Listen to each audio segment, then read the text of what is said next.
What up, everybody? It's Black Indian Chief. We back in the booth. I'm gonna check my audios real fast.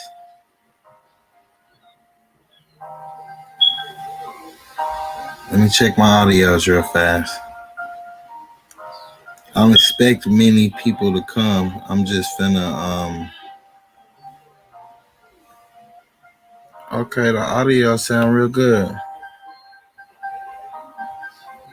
Audio sound real good.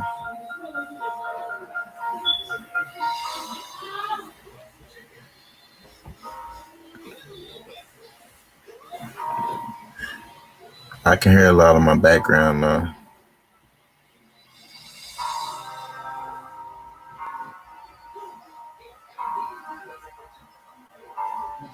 Okay. So this video, man, this video is gonna be about so much. I hate typing. You all, and so you know what I'm saying, it's gonna be hard for me to be putting descriptions in whenever I do a stream from the computer. But don't worry about it. You know what I'm saying? We're back in the booth. Now this stream is gonna be about online and tell you what all we're gonna just go over today. We're gonna go over the history of NASA. We're gonna extraterrestrial. Gonna go NASA meaning in Hebrew. We're gonna go to ancient space travel, timeline of the Antarctica exploration, timeline of Freemasonry, timeline of empires, timeline of Christianity, the timeline of authors of the Bible, John Jacob Astor, Journey and other one. We're gonna read some parts out of that book, Adolf Hitler, timeline of the Illuminati, in the North Pole, Mayan timeline, ancient civilization timeline, animals indigenous to Asia, indigenous to the Americas, animals indigenous to Africa, Europe, etc., and so forth. We're going to go over the plants and different species, and we're going to go over the different human species, and we're going to take a brief look into eugenics and see how eugenics left out a whole lot. In that the eugenics guy, beyond popular belief, may have been saying some correct information, but he just, man, we're going to get into all that. We're going to go into the giants. We're going to go into the timeline of flight and space travel. We're going to go into Leonardo da Vinci's inventions. We're going to go into a brief history of Madame Blavatsky, time traveler articles, plants indigenous to North America, plants indigenous to South America, etc., so forth. Brief history of Dr. Sabi, etc., so forth. We're going to go into Elohim beings, the Elohim, the pre-Adamites. We're going to go into infinite plane, plants and animals indigenous to the Amazons, the Pygmies map they drew. We're going to go into different ancient maps, etc., etc. And then, you know what I'm saying? But anyway, let me get back right here and share the screen. So anyway, the reason, let me check the audio real fast.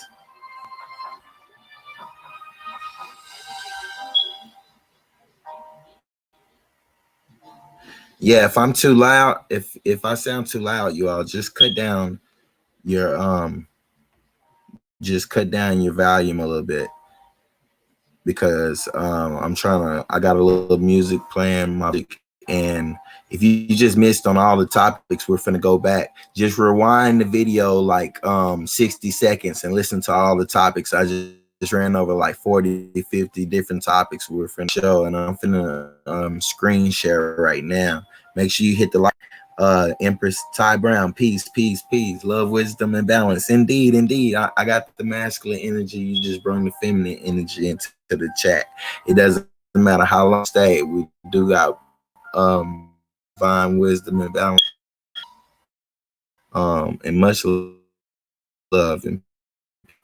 But I'll go back over. We're finna go into so much. I'm finna go in. Basically, in this stream, we're gonna debunk this whole westernized scientific type, white supremacy type doctrine and indoctrination and educational systems and all of that. Plus, we're gonna show improve the so-called Western Hemisphere and the Eastern Hemisphere are two different planets. You know what I'm saying? And there's no such thing as planets. You know what I'm saying? The planets are really flat planes or like spears. You know what I'm saying? Spear-like things, and they're set everywhere. And we think that, you know what I'm saying, when water is rising, they're given passage. Able. I'm gonna get into all of that anyway. So I want to start with and let me know if I'm too loud. Let me know if my vocals good, sis. Let me know if I'm too good, too loud.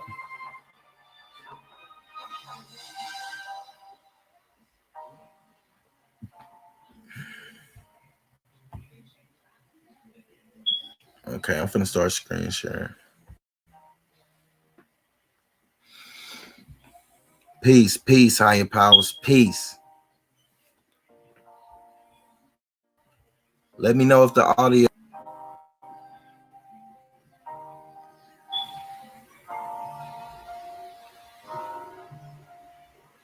We're gonna start off in this build. We finna uncover all kind of hidden truths.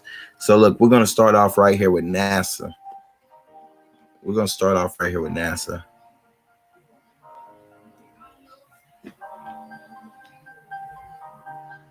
Okay, we get the NASA space program. We're finna show you that NASA is full of, you know what I'm saying, but we're not gonna stick on this. Remember, we're finna talk about all types of things, and I'm gonna show and prove. The little stuff I had in the title isn't anything, you know what I'm saying, compared to what we're about to do, you all. Let me say, for y'all that's unfamiliar with me, you know what I'm saying, it's Black Indian Chief, you know what I'm saying. This is a new channel, you know what I'm saying. It's a branch channel from the Hive, which is Indigenous Realist main channel. Today we're finna build on NASA. We're gonna show and prove how NASA has always will be full of crap. We're gonna show you where that we're gonna concepts of space travel and outer space come from. We're gonna show you where the person that made those concepts and that made those theories of gravity and space travel and all that, that they got it from someone who wrote it in a book, in a fictional book. You know what I'm saying? We're gonna look at everything, and then we're gonna go and show you how Europeans, according to science, you know what I'm saying, and according to conscious thought, you know what I'm saying, is Africans and all the rest of these foreign people are actually aliens, and that's why they call them aliens. You know what I'm saying? That's why they actually call aliens, you all. But we finna go. Let's go ahead and take off. Now, NASA space program, May 5th, 1961, America's first space flight. Astronaut Alan B. Shepard Jr. becomes the first American in space. Okay. Astronaut Alan B. Shepard becomes the first American in space. Let's see what the space is he went to. And by the way, all of these, if y'all can see, all of these things listed, you know what I'm saying? And I'm gonna be premiering this video on my main channel, by the way. But all of these topics you see floating across the top of your screen right now that I'm scrolling by, I just typed them in. I didn't do any research, so you're gonna see straight Google results. But look at each topic; it's a spark. You know what I'm saying? Because they were just download sparks that was coming to my mind, and so I had some stuff. You know what I'm saying? Which was because that's what we needed to. You know what I'm saying? All of these are tools. Like, I didn't take anything from it or add anything to it. And that's where the building comes in at. Where anyway, okay. He goes into space. Astronaut Alan B. Shepard Jr. becomes the first American in space. And that's in February 20th. Oh, okay. That's in May 5th, 1961. Pardon me. Now, February 20th, 1962, circling the Earth. Despite a loose heat shield and an autopilot failure that forces him to manually pilot the craft, John Glenn becomes the first American to circle the Earth.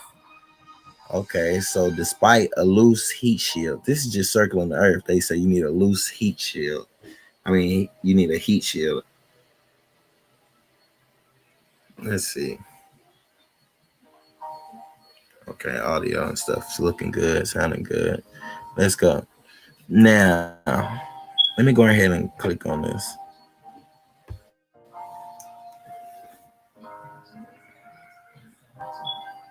And I'm gonna be breaking down. I'm gonna be breaking stuff down the whole time. Let me.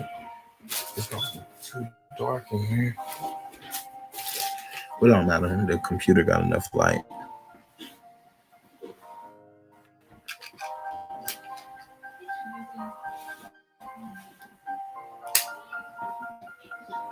Okay, let's get down. Okay, right here. What the fuck? They trying to hit me with a billion ads, y'all, because they know we streaming. My bad, y'all. They so slick with these ads, man. I guess we can't go to that site. It's not free. So let's go right here.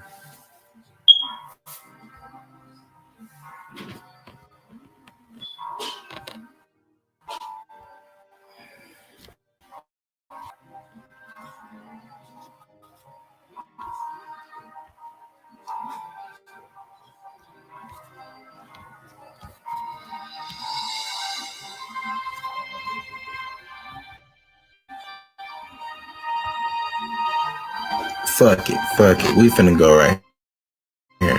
Hey, when I do this, man, when I gather something earlier in the day, and then I try to come back and build on it. So maybe if I just start off, get myself into reading this PDF. Now, my claim, right? I made this claim in 2018. No one ever challenged me on it, so I'm gonna make it here again in 2020. Hit the like button for those that's in the stream. Hit the like button. I made this claim in 2018 that this is this person right here, John Jacob Astor. His name is really John Jacob Astor the third, no, the fourth. Yeah, John Jacob Astor the fourth, but it just says John Jacob Astor right here. He wrote this book called A Journey in Other Worlds, a romance of the future. In this book, this is where your outer space theory comes from. You know what I'm saying? Look at, you even get it. Look at, let me go to the top. Pardon me. I'm trying to work the touch screen. Okay, let's go.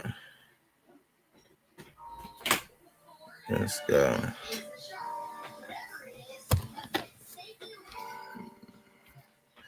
We're just gonna read the introduction. Okay.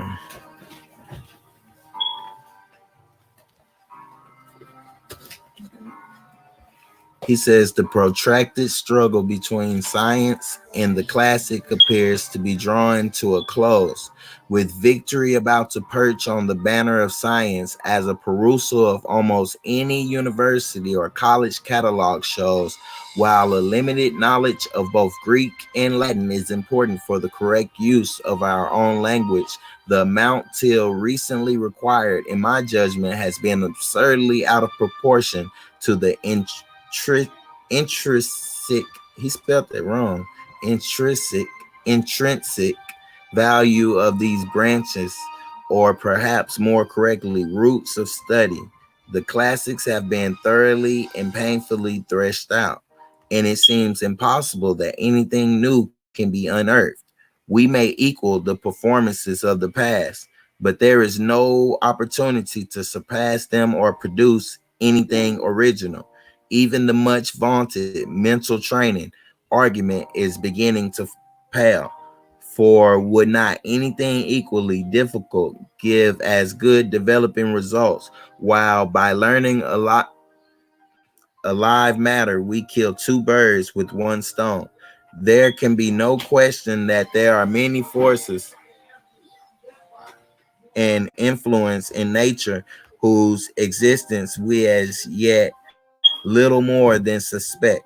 How much more interesting it would be if, instead of reiterating our past achievements, the magazines and literature of the period should devote their consideration to what we do not know. It is only through investigation and research that inventions come. We may not find what we are in search of, but may discover something of perhaps greater moment. It is probable that the principal glories of the future will be found in as yet but little trodden paths, And as Professor Cortland justly says, at the close of his history, next to religion, we have most to hope from science. Preface. Okay.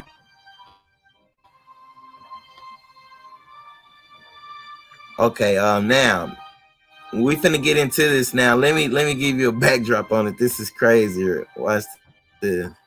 Good information. Let me come up here. Let me let y'all see the brother. Hey, what up, everybody? It's Black Indian Chief. I'm gonna be premiering this same video that I'm streaming live right now over on the main Hive. You know what I'm saying? Indigenous Realist channel. And when you all see this from the future at Indigenous Realist channel, make sure you all subscribe to the link that's gonna be inside the description to this video. And the importance of this book right here, right? John Jacob Astor was the Donald Trump of that day.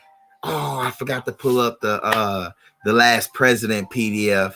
You know what I'm saying? That smoke in the adventures of Baron Trump. So if I remember that, I'll come back to that later. But those books are from the same time period. You know what I'm saying? And from that time period, that's some very classical literature. In that literature, you find a lot of Freemasonic writings where they reveal a lot of the truth. You know what I'm saying? Because think about it. If you're uncovering, think about it right now today, we're going to uncover truths. I've uncovered a lot of truths throughout my life. You know what I'm saying? We all have. And when we do, we can't keep it to ourselves. That's the whole point of me expressing it now. So it'll go to the future. You get what I'm saying? So someone in the future can look me right in the eyes when I'm no longer around, when my bones and body and my flesh are turned into dust.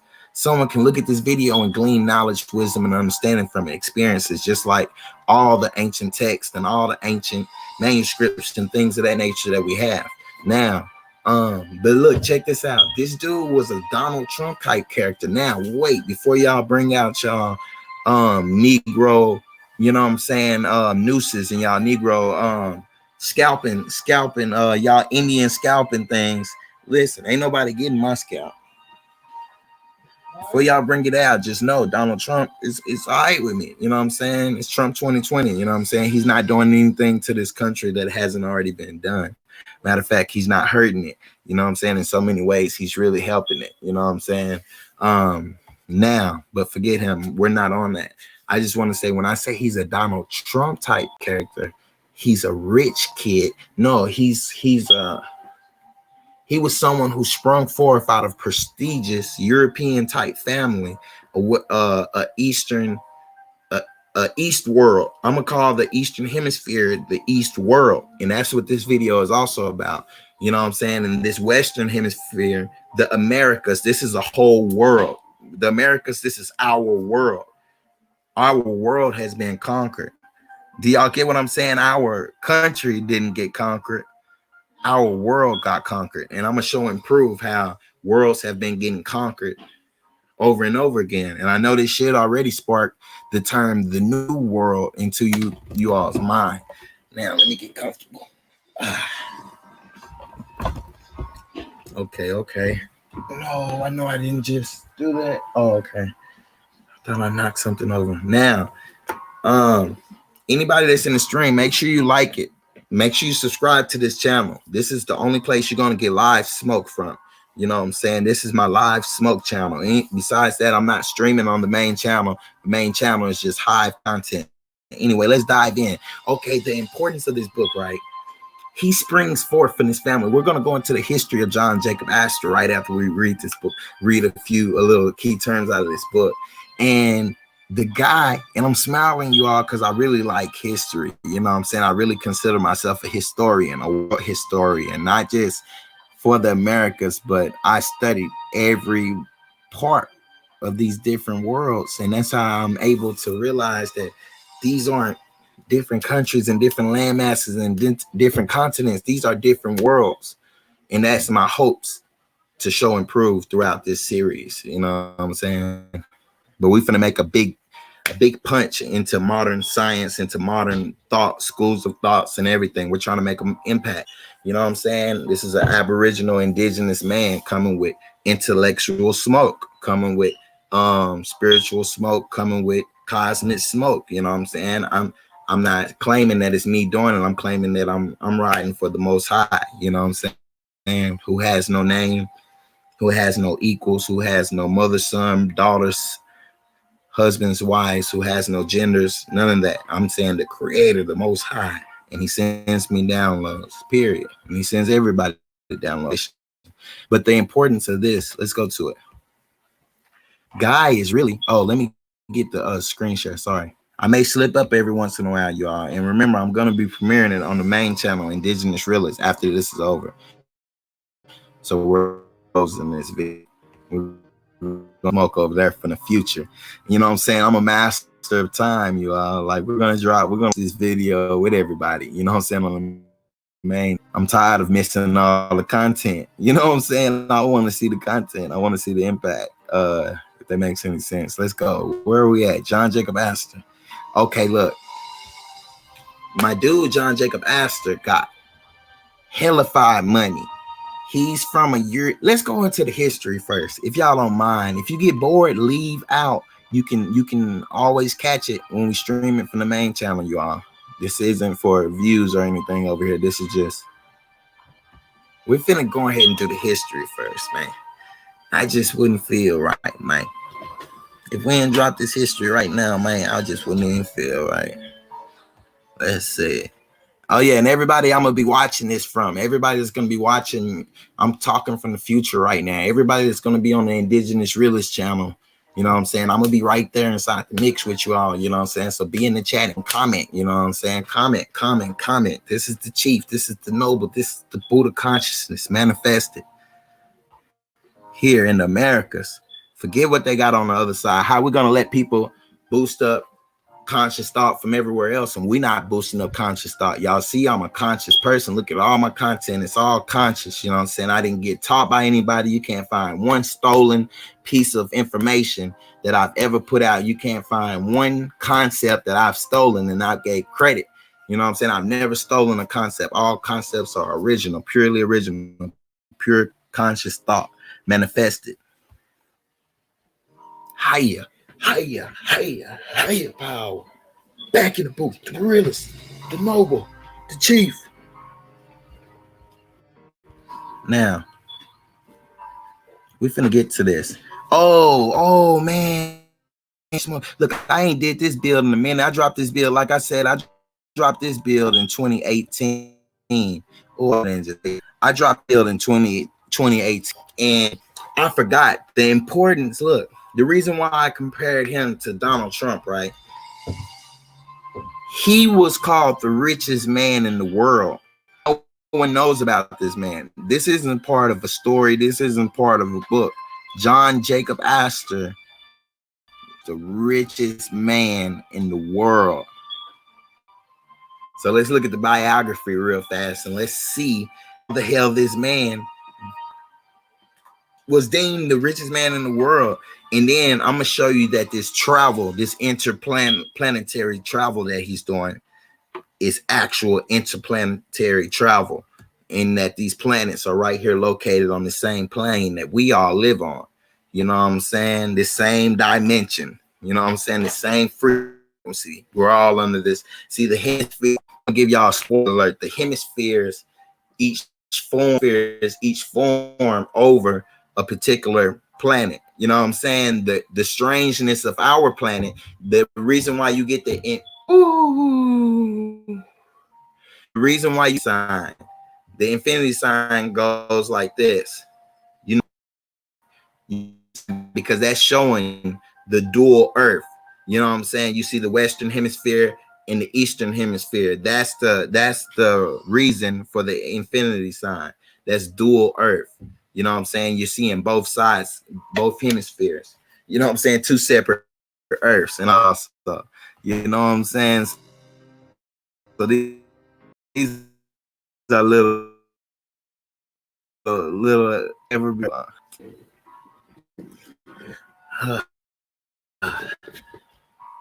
think like Trump. He kind of look like Trump. He kind of wears hat like and everything.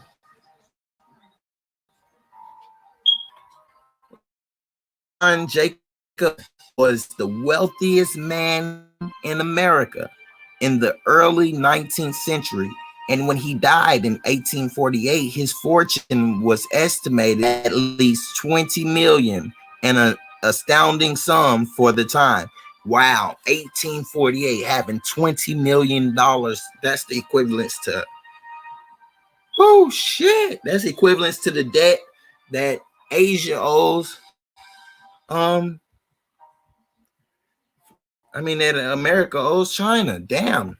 About in my mind, I just do it. Living, breathing, walking, talking mathematics. Hey, if I had $20 million back then, I know I would have made it to some trillions. Now, back then, do you know how much 20 million was? Early life. John Jacob Astor was born on July 17th, 1763, pardon me, in the village of Waldorf, Germany. Wow. And that's something during all my smoke, during all the builds I'm gonna be doing, every piece of smoke I drop, you know what I'm saying? I'm gonna be building on showing the German world, you know what I'm saying? That German world and their influences on the other worlds, the other so-called planets, the other so-called planes. And I'm gonna show you the Asian world and the Asian influence on the so-called planes, and also this Indian, like these are all different worlds, you know what I'm saying? Just different worlds. This is crazy. It don't sound crazy, but people will get it later. You know what I'm saying? When they tell you that you can go to Mars, you'll get it. You know what I'm saying? When they tell you, everybody, let's load up in this spaceship and let's go, you'll get it then. Okay, look, watch this. But I'm gonna show you this Germany.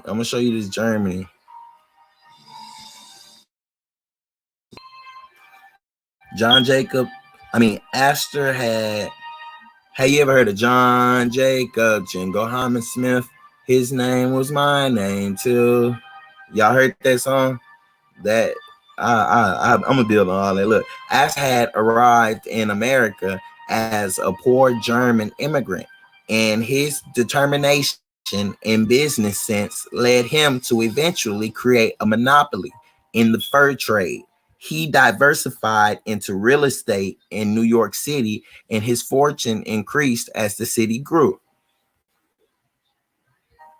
Early life. John Jacob Astor was born on July 17th, 1763, in the village of Waldorf in Germany.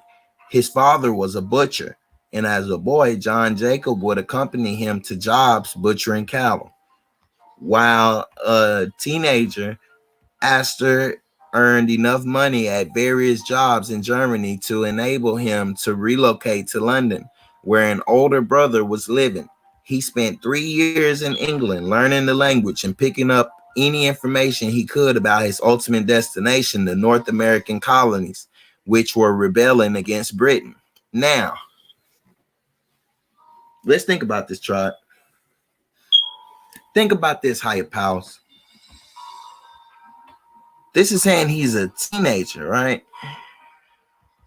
So let's say he's about 15 years old. While a teenager, Astor earned enough money at various jobs in Germany to enable him to relocate to London. So he moves to London, where an older brother was living. So he moves to London, right? Then he spent 3 years in England learning the language and picking up any information he could about his ultimate destination. So he basically worked as almost like a spy, whether he was doing it for himself or someone else. But he says he spent, and it reminds me of this movie I just was watching about someone who kept on asking about the Indians. They kept on saying, what about those? Oh, I was watching The Last Samurai. And on The Last Samurai, the guy kept on asking them, so you said you fought these Indians. You fought the Indians over there in Americas. How do they fight? Is it true? You know what I'm saying? Asking him about how the strategy and stuff we were using, and he was like, "It's true. They some bad mamma jammas." And so, but he kept asking that. He kept on asking it, like, "So you survived against the Indians?" And anyway, it just seems like this. He spent 3 years in England learning the language and picking up any information he could about his ultimate destination. What is his ultimate destination? The North American colonies, which were rebelling against Britain. Now, what people don't know, I'm gonna go ahead, you know what I'm saying, for the people that's gonna view this afterwards. I don't know who's in here. There's one person in here, so rock with me. But no way. I'm not screen sharing, man. Why ain't nobody said nothing? Come on. Come on.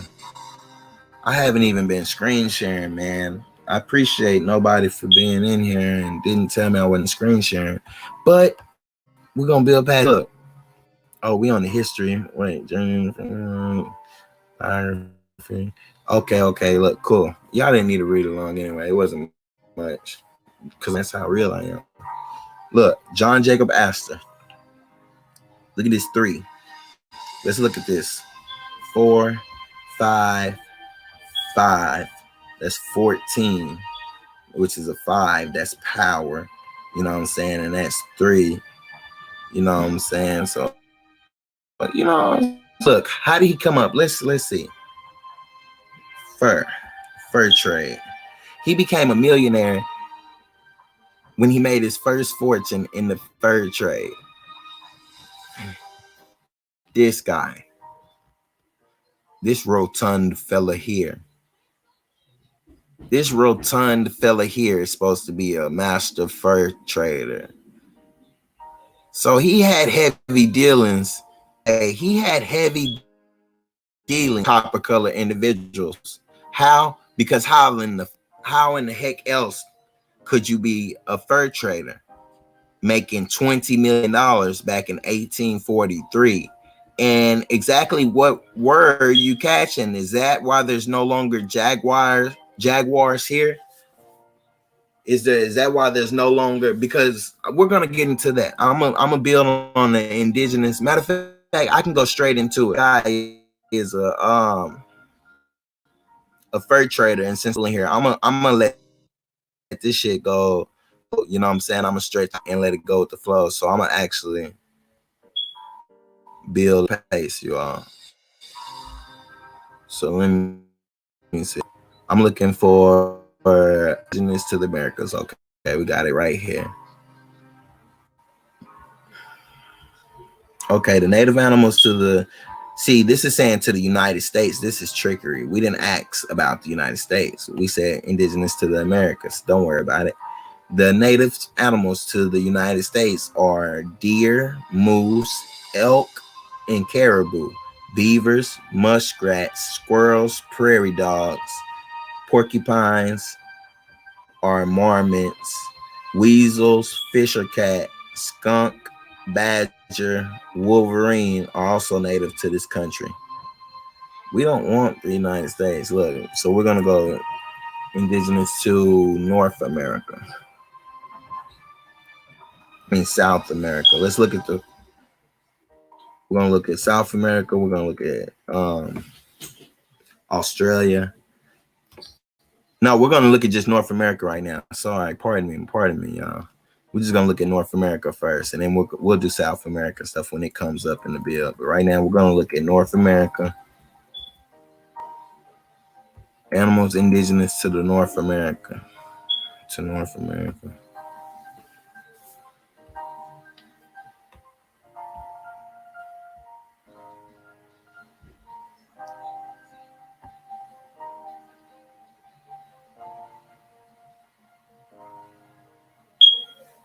Oh, animals native to North America.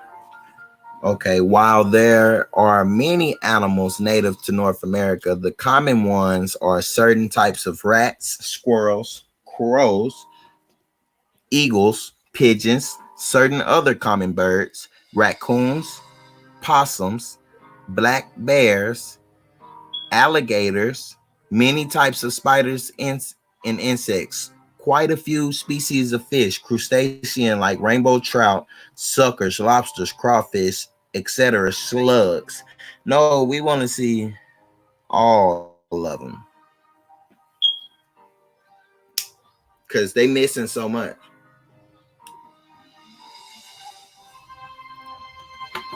They are missing so freaking much.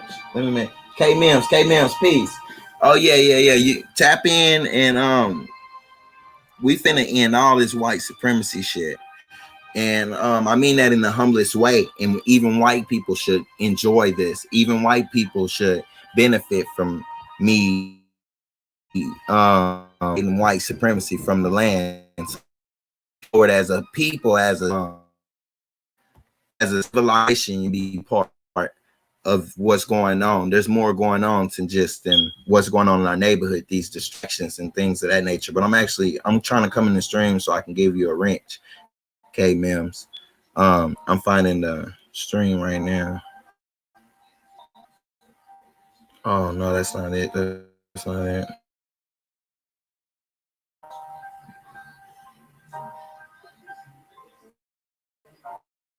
My bad. I'm gonna jump straight back in the bed.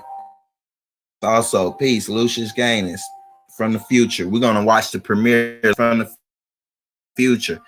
Peace from the end. Peace for both of you all to Ty Brown into self, you all. I'm gonna wish myself peace from the future, nigga. Keep going. Now, I'm finna start back sharing the screen. We finna dive straight back in.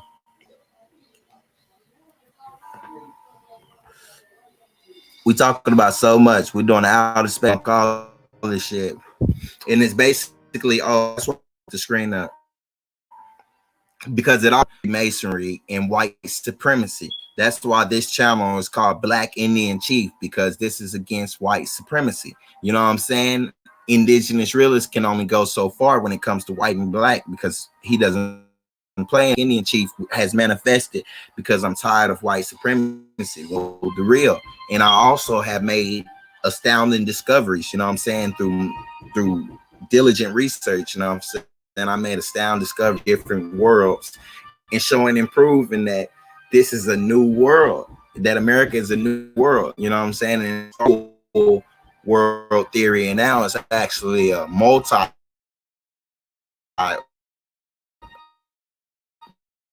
true, man. And so let me go back in. I'm going straight back in. Okay.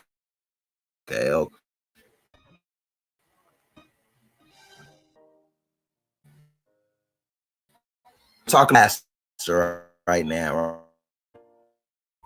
So look, we got deer, beaver.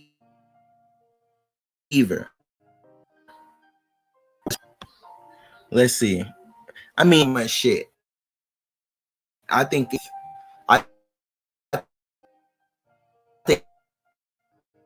even still around like that, and this shit was like Jurassic Park. World Jurassic Park. Oh, this nigga saying we live in nah, nigga, bro. I'm saying there is another world just like Jurassic Park, and that people more privileged, people in higher classes, people part of that 1% are able to see me. I'm part of the 5, you know what I'm saying? I'm just part of the poor righteous teachers, you know what I'm saying? I'm at the bottom of the barrel. You know what I'm saying? I'm not a worker bee. I'm not a worker ant. I'm not a drone. I'm not a bot. I'm not in the matrix. I'm just Neo out here. You didn't ever see Neo slide a debit card. You didn't ever see Neo, goddamn me, hesitate or wait on motherfucking me. Anybody else in the movie, you know what I'm saying? Neo just glided through that shit in and out of the matrix, and that's what we're doing. So anyway, he was big game. That was the point I was bringing. When they're talking about first, I'm saying he was hunting big game. So he knocked the. This is why it's important. People would be like, why is it important? No, Black Indian Chief, because this is our country. And if I have to state it as this is the black man's country, I'll state it just as that, because it's like Professor Larry said on a video I just seen. I'm gonna be doing a build on that, getting on side letters, but because he know better. You know what I'm saying? Professor Larry put it right in his face that all blacks aren't the same. And that woke me up, sparked me to make me realize, like, hey, we can't leave the blacks behind, because it leaves our brothers and sisters who still consider themselves black to fall into that self-hate. You know what I'm saying? The whole reason for this Aboriginal culture, this Aboriginal, this our culture and our people being studious and people information. Yeah, okay. Oh yeah, appreciate it. Because wait. Ooh, I got distracted. I came back where I could see you all. But yeah, we can't leave the blacks behind. How many millions of people consider themselves black and someone had nation for them? You know what I'm saying? That's like we didn't got the information that we're Indian, that we're not from Africa, and now we're just gonna act like some superiorists. We're gonna act like Africans are inferior to us. We're gonna act like everybody. No, forget that. We're gonna point out the inferior. We're gonna separate the inferior to the superior, and we're gonna see that though all skin, some people have origins, and we're gonna see the different worlds and different so-called planet people come from. You know what I'm saying? People don't think of planets. People don't think of planets when we talk about continents, when we talk about states. People don't think about, but we're gonna get that plain truth out today. We're gonna get that today. Watch this. Oh, we're gonna get that plain truth out today, you all. In this piece, much love. Hi, y'all. Indigenous realist, the no chief, Black Indian chief, the Buddha. Let me let some of this energy out. Since they came in, I'm gonna let some of this energy out. Let me see. I'm screenshotting what I'm trying to do. We covered so far. John J. So let's get back on point. As the richest man in the world, America's his first fortune in the fur trade. Okay, cool. I'm glad I just came back to this because we're gonna keep it all the way 100. Me being an American, you know what I'm saying? I am an American, you know, full American to my bone gristle, right? You don't get more American than me, right? Me being American, and then representing self and family and culture and the genealogy and the ancestors, right? Let me do something. I know we've been in, let me see. Okay.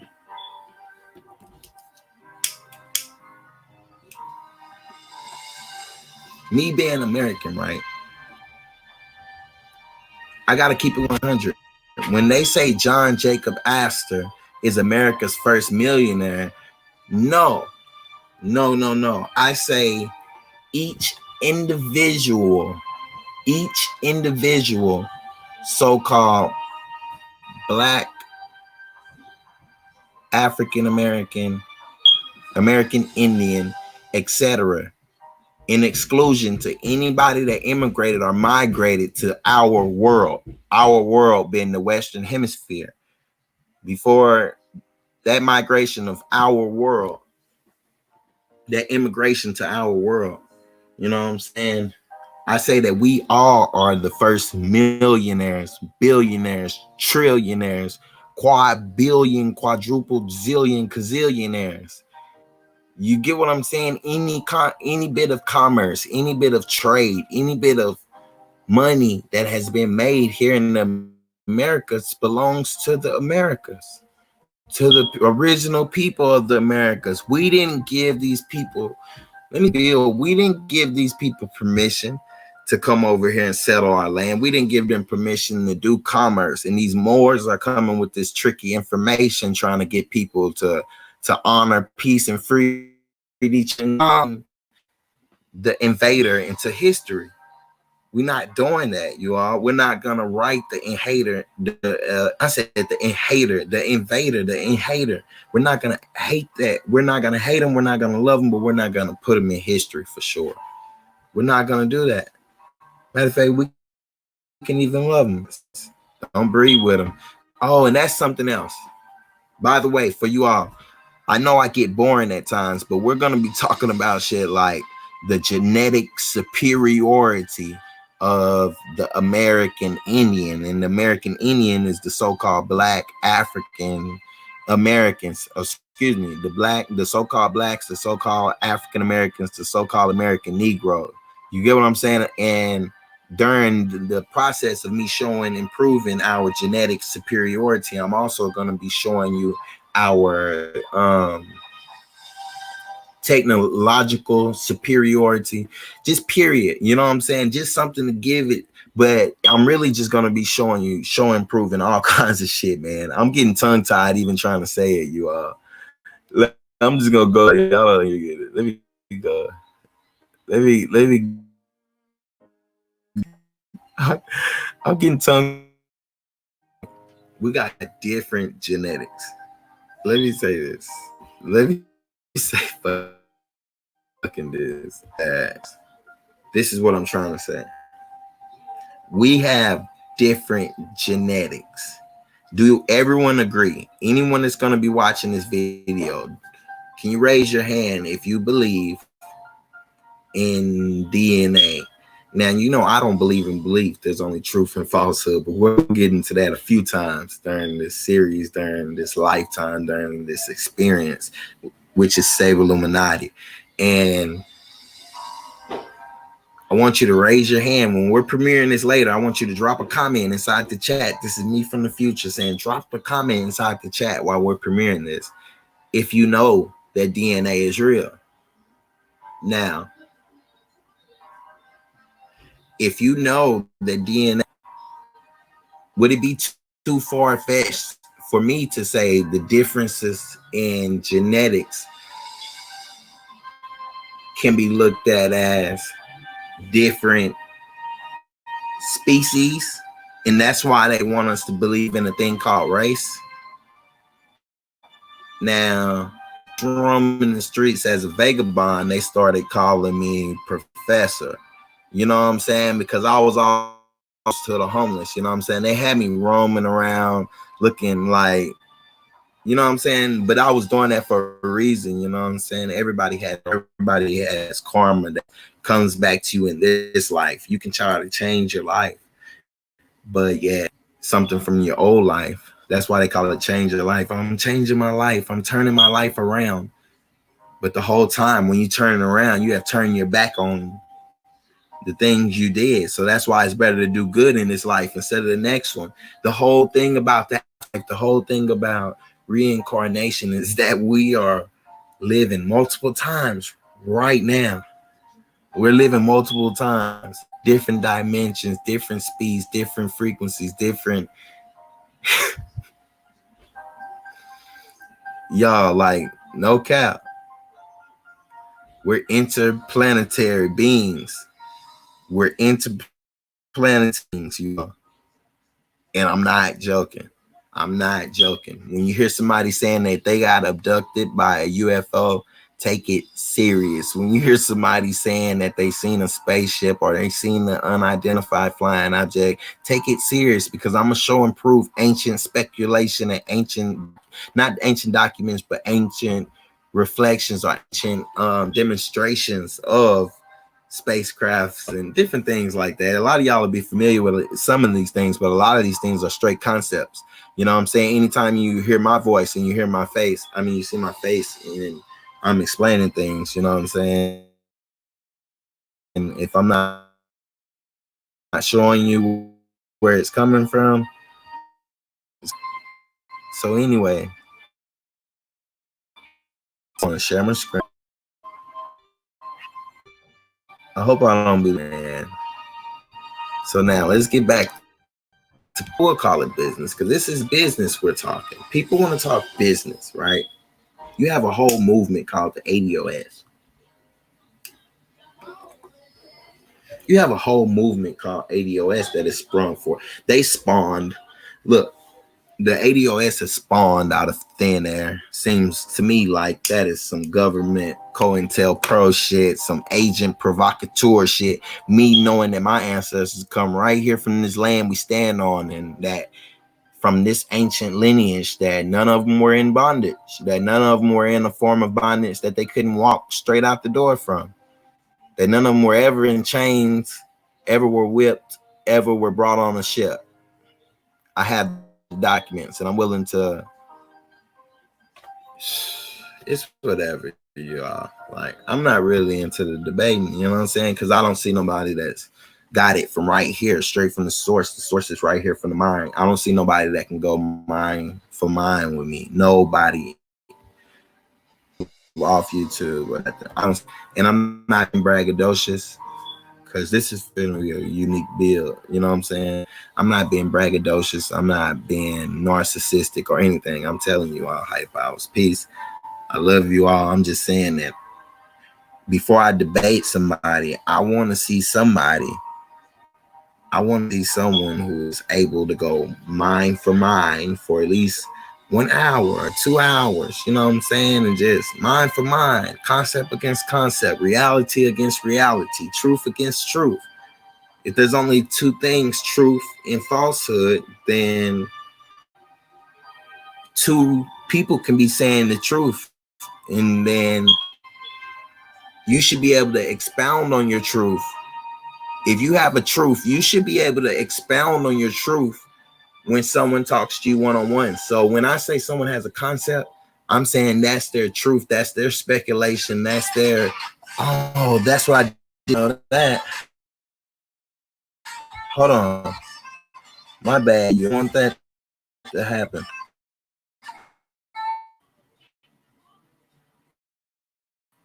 They wrong for that one, dude. So it's been an hour and I'm barely getting into it. Let me, come on. It's just a real good subject. Anyway, we're finna dig straight in. There, I fixed that. And if y'all don't, it's realist, indigenous realist. This is my live streaming channel, and I'm just creating content. So we're gonna view this on the other page, but we're finna go down through there, and you can just see it live. So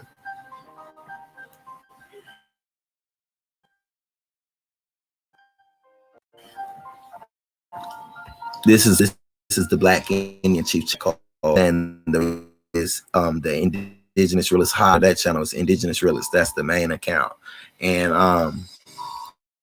this is our live stream channel. And I'm finna show and prove in this build, you know what I'm saying, that the planets that they want us to believe are deep in space are actually here on the same plane that we live on. Those planets that they want us to believe in are actually here on this same plane. And also, we're gonna expose the fact, and this guy here, John Jacob Astor, he plays a big part in it, because his book that he wrote called Journey in Other Worlds is a free PDF online. That why the heck, let me see, I can't because I want to see what category I have my stream under real fast.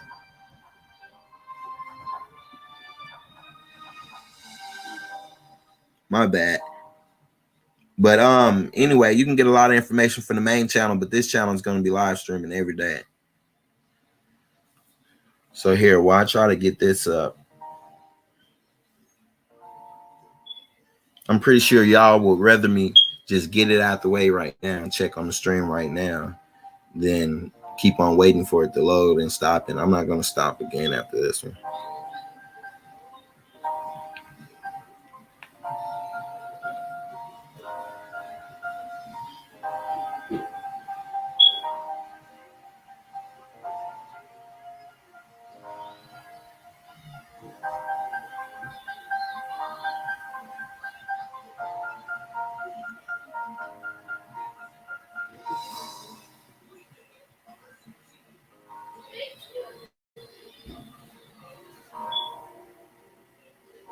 Okay, I think I found it.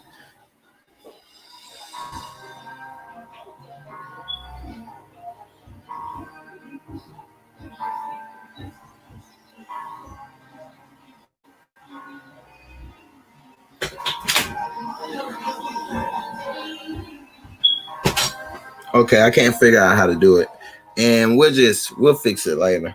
We'll fix it later. We ain't even tripping. Now, this guy here, he's called America's first millionaire, and he made his first fortune from the fur trade.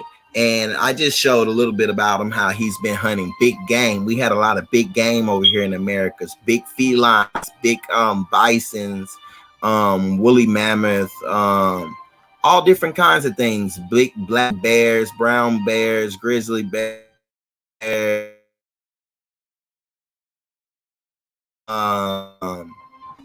moose, longhorn, different types of cattle. We had a large range of animals over here, the Americas. And if you haven't already, you can check it out on the Black Indian channel, the Black Indian Chief channel, or on the main channel, Indigenous Realist. And you can see the two builds we did yesterday, where we discovered the two worlds right there in the Bible in Genesis, and we see the dual creations. And I'm bringing the truth.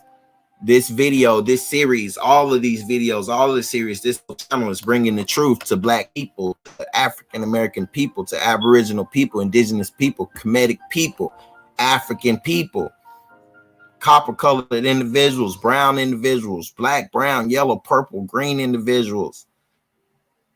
This is a message going out to all the worlds, to all the species, every species, every world, every territory, every creature that hears these vibrations. Know that anyone that's conscious and knows that you have invaders inside of your planet, if you still look at it as a planet, or if you look at it as a world, or your plane, or your atmosphere, if you know that you've been invaded and you recognize that we are interplanetary beings, you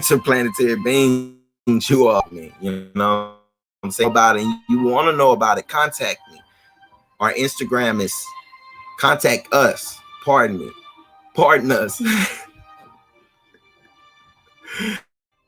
This isn't I'm just laughing because it's like the awakening, brilliant. The awakening is so beautiful, you all. And for the ones that sleep, they still function off hate, envy, lewdness, greed, competition.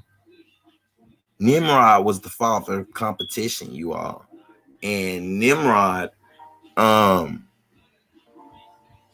he's the father of competition. He's the father of Christmas. You know what I'm saying? All that information, good information, is over there on the Indigenous Realist channel. But we'll be over here. But right now, we're on John Jacob Astor. So the first millionaires, the copper color individuals, the blacks of this hemisphere.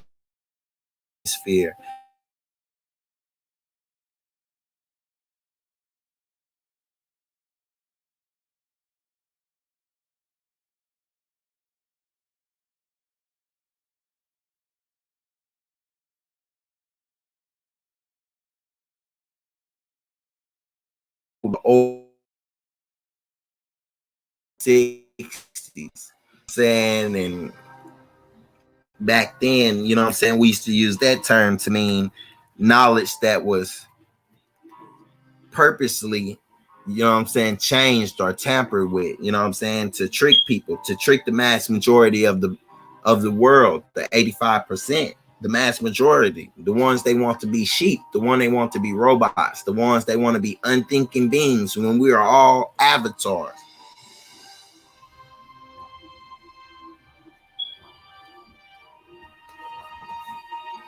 Do y'all get what I mean when I say we're all avatars? I'll come into that in just a little bit when we get on the Elohim and things of that nature. Now, John Jacob Astor was the wealthiest man in America in the early 19th century, and when he died in 1848, his fortune was estimated to be at least 20 million.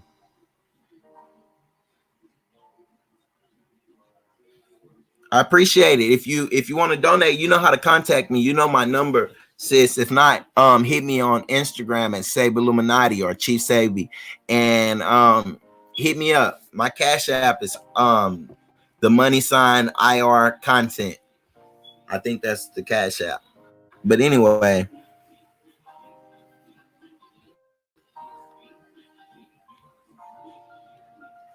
okay.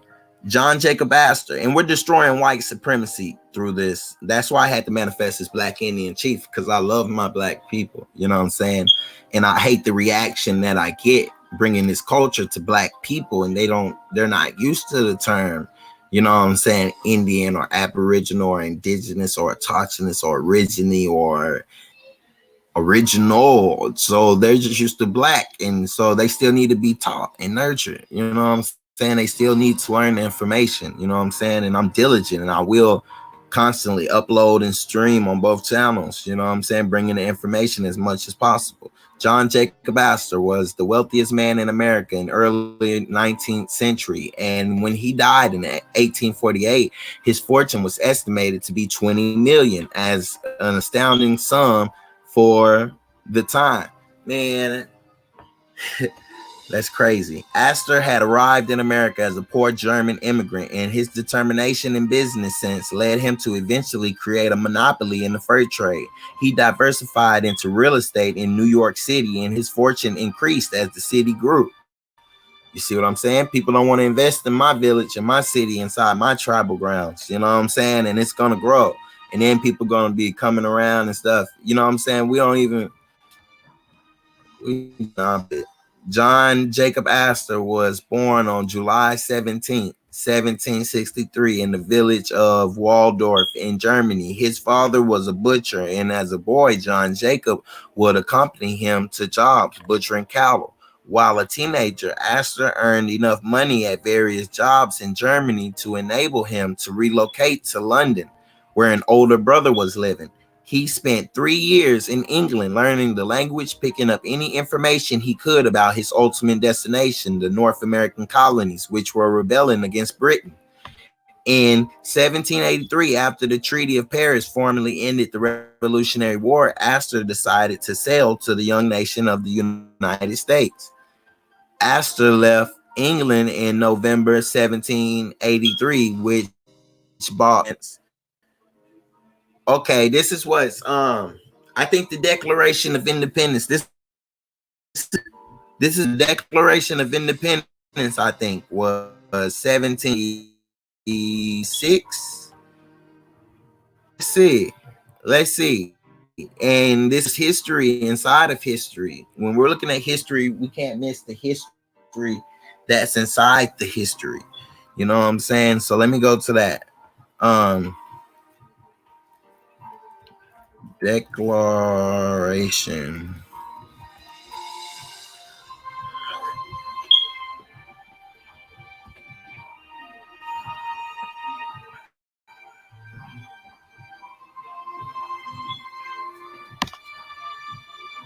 Okay.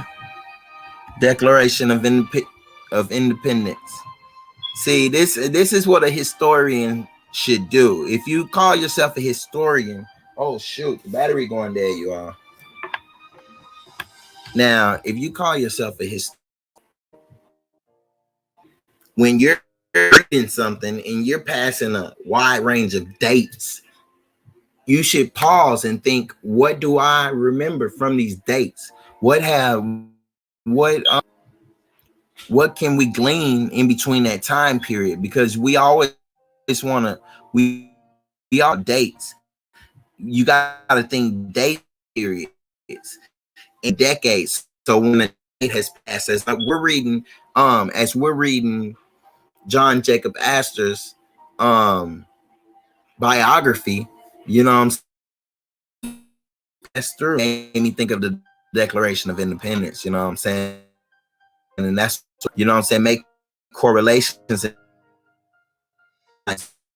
you know what I'm saying, your mind will computer like, which I defined as the analytical mind, you know what I'm saying, the analytical process that you can shape and mold your mind into. And I have tips and tricks on that.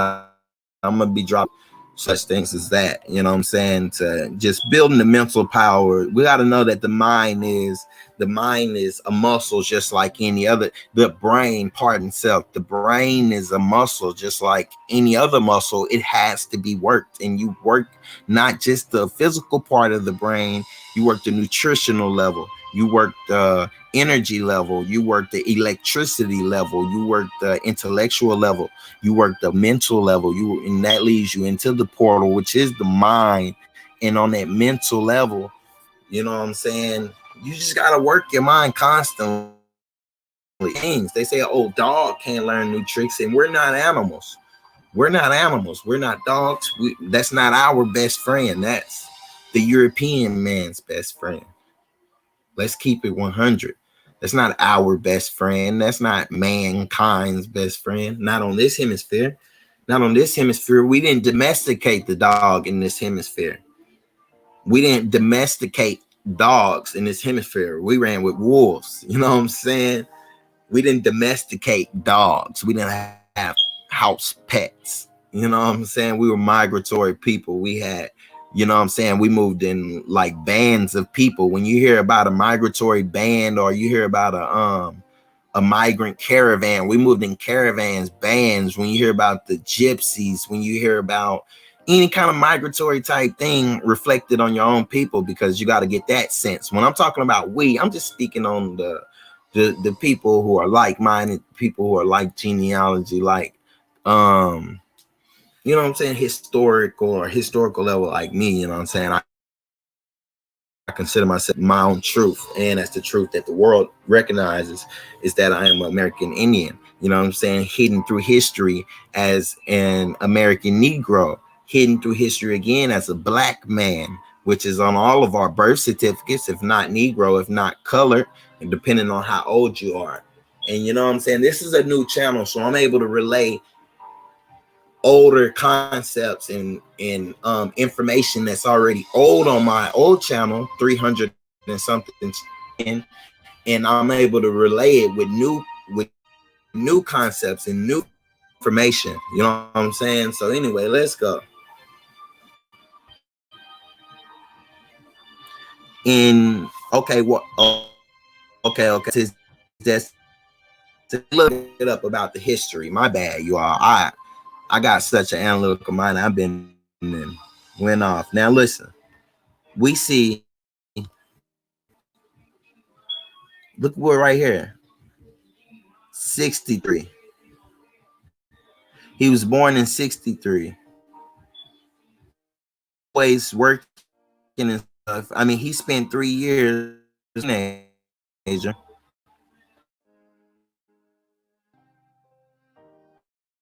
He spent 3 years down in like 78. Before they got free, rebelling, North American colonies.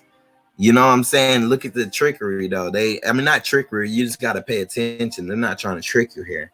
You know what I'm saying? And then look at the date, 1783, which is, you know what I'm saying, the Declaration of Independence. So in between the time he was born and in the time he reached the so-called American colonies, you know what I'm saying, the Declaration of Independence that came in, and they changed the name of this territory to the United States.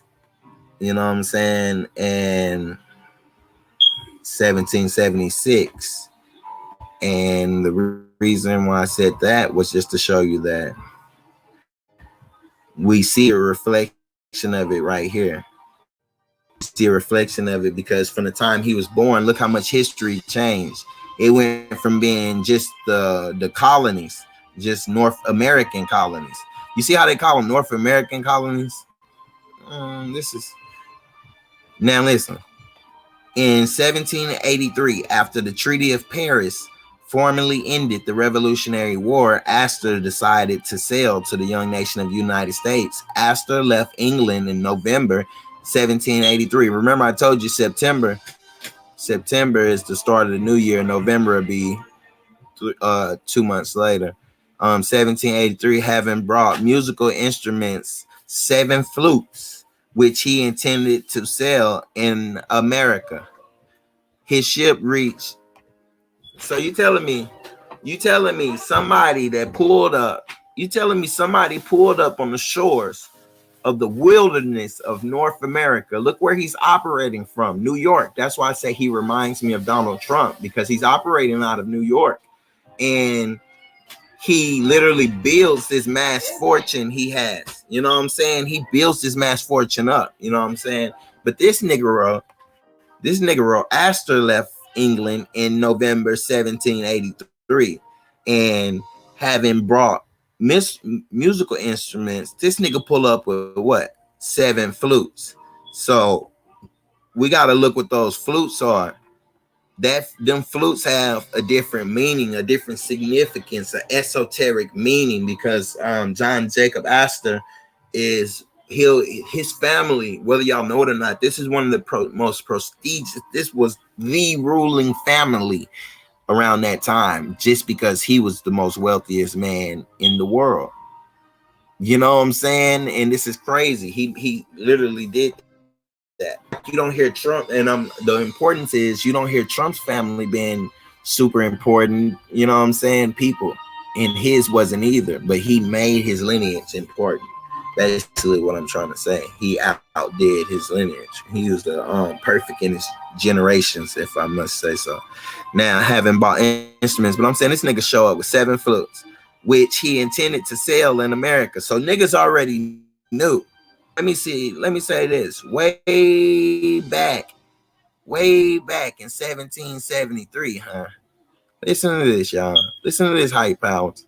Way back in 1783, after the Treaty of Paris formally ended the Revolutionary War. Remember, we got smoke dropping on Revolutionary War, the Treaty of Paris, and any other thing. Anything you're going to hear us mention and anything, we're going to open all kinds of shit, but not today. This bill has somewhere we're going with this, and it's into some other world shit, literally discovery of the new, like that type.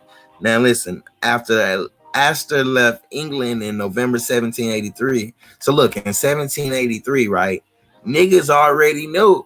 Look, this for the West Coast. You know how we say it on the West Coast, niggas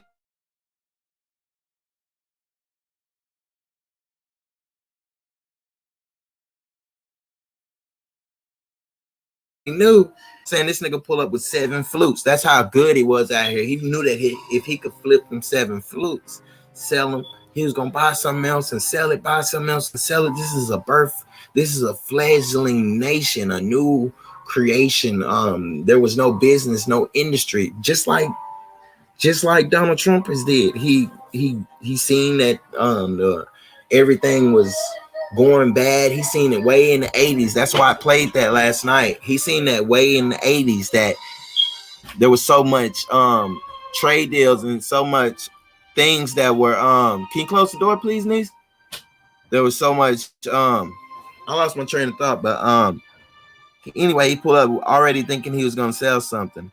His ship reached the mouth of the Chesapeake Bay in January 1784. So he get here a whole year later. But they bringing niggas. Let me go into this. Let me say this. Let me come from where? Listen this real fast. It came a whole year. Wait, let me see. Let me make sure. Let me guess. It's a damn year. Did it really take him a whole damn year to get over here? Misread. Let me. Oh, okay. Yeah, I misread it, and I'm the type, I ain't scared to go back, and I ain't gonna freestyle to y'all. You know what I'm saying? And that's just about having an analytical mind. It flashed in my mind the months.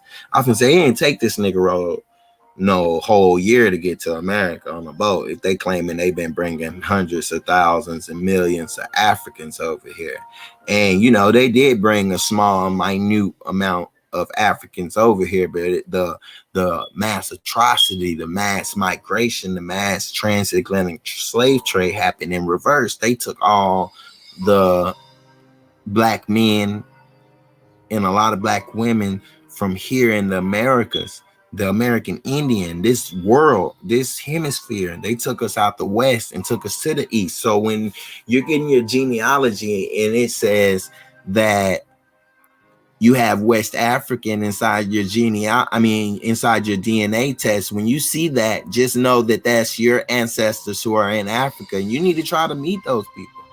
You know what I'm saying? You should try to meet those people, because those are your family that got taken from here and taken over there. And they don't know their history. So you should reach out over the internet or something, teach them their history, teach them about the brilliance of the North Americas. You know what I'm saying? We're from the wilderness of North America, and you can tell the people who got stolen from here, the spirits, the like mind that they have, there's certain type of West Africans and a certain type of European blacks, the African blacks, the West African blacks, the blacks in India, the blacks in Australia, all the blacks in the world. This is Black Indian Chief Channel, so I'm just blacking it on out. You know what I'm saying? I don't never use that term on the Indigenous Realist channel. You know what I'm saying? But over here, we're gonna keep it real. The black man and the black woman and the black child and the black people, period. We are I don't even think I'm screen sharing right. And this, we gotta stop dislink ourselves from the rest of the world. Let me say this. This is my damn presentation, my lecture, my presentation. So I'm gonna go at my own pace. I may stop it in the middle of it and resume tomorrow. This is just the beginning. You know what I'm saying? This is just the beginning. Make sure you subscribe to this channel and the main channel, Indigenous Realist. But anyway, you'll catch it on either channel. I'm gonna stream it on that channel later from the future. You know what I'm saying? We'll see it in the present. So however you look at it, I function in the past, present, and the future. You all feel this love and energy and higher power from the future, past, present, wherever you need it from. And when we see this video later on that channel. Now check this out. Okay, anyway, let me see. Oh yeah, I said we gotta keep it real. When someone says they are black, we gotta stop acting like we don't know what they mean. We know what the hell a black person is. That is a legal term meant to trick us out of our estate, right? Now, this piece of information I'm finna drop, this smoke I'm finna drop, it should be viewed by indigenous, by like this information is for everybody. Whenever they your identity, you know what I'm saying, under those terms of black, white, brown, yellow, red, Negro, color, African, because that's not the name of that country. You know, Latina, you know what I'm saying? Like the Latin people think, to all the Mexican people, to all the Hispanics, to all the Puerto Ricans, to the Boricua, to the Honduras, to the Ecuadorians, to everybody, the Ecuadorians, everybody in the South Americas, Peru, everybody on the islands, to the people of the Australias, to all the different worlds, all the different planes, know that you got to come in or go out. Needs to close the door though, please. The music can't be on my stream. I'm train of thought again. So let me start back streaming. Damn, bestie. I did a second ago, and now here again, and I was getting to a good damn point. Don't worry about it. We good. Cause it's a good damn point. You're listening. But I'm just gonna slow it down. There's no need to rush you all. Hell, if I get interrupted or something, you know what I'm saying, that means that it's too powerful, you know what I'm saying? Or maybe I said enough on that. I'm gonna say this.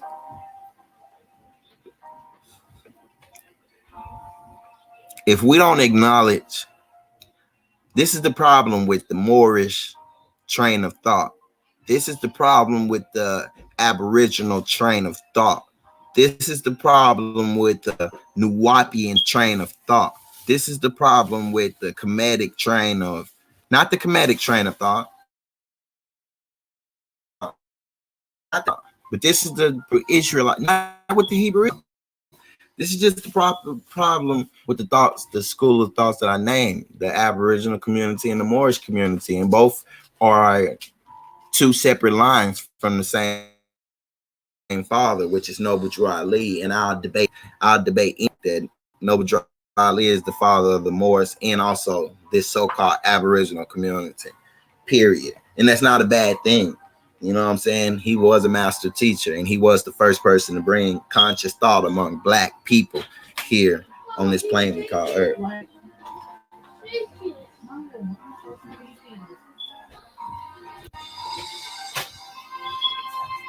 See, the Moors don't realize that Noble Drew Ali left the planet. They left the planet. So I heard someone saying that Noble traveled to that. That's a lie. That he did travel to Kemet. He did travel to Egypt. You know what I'm saying? There's proof. There's articles on, you know what I'm saying, non-Moorish articles, you know what I'm saying, newspaper clippings where they named him an Egyptian adept and claimed that he traveled with as the people try to listen. No one should be, if Noble Drew Ali or anyone else, even myself, we shouldn't be ashamed of our past. And that falls back into the, what I say, reincarnation. When you change your life and you decide life, your past will come to hunt you. When you're doing good in life and you start doing bad, good karma, which is your past, still you were good. You know what I'm saying? That's reincarnation, that's karma. You know what I'm saying? What you do this year, you may regret next year. That's the whole point of the movie, I Know What You Did Last Summer, and different movies with that same concept of someone knowing a secret and then coming to get them for a secret. Start analyzing, know what you're watching and why you're watching it. Anyway, we're finna get back to the bill. Oh, I want to say this.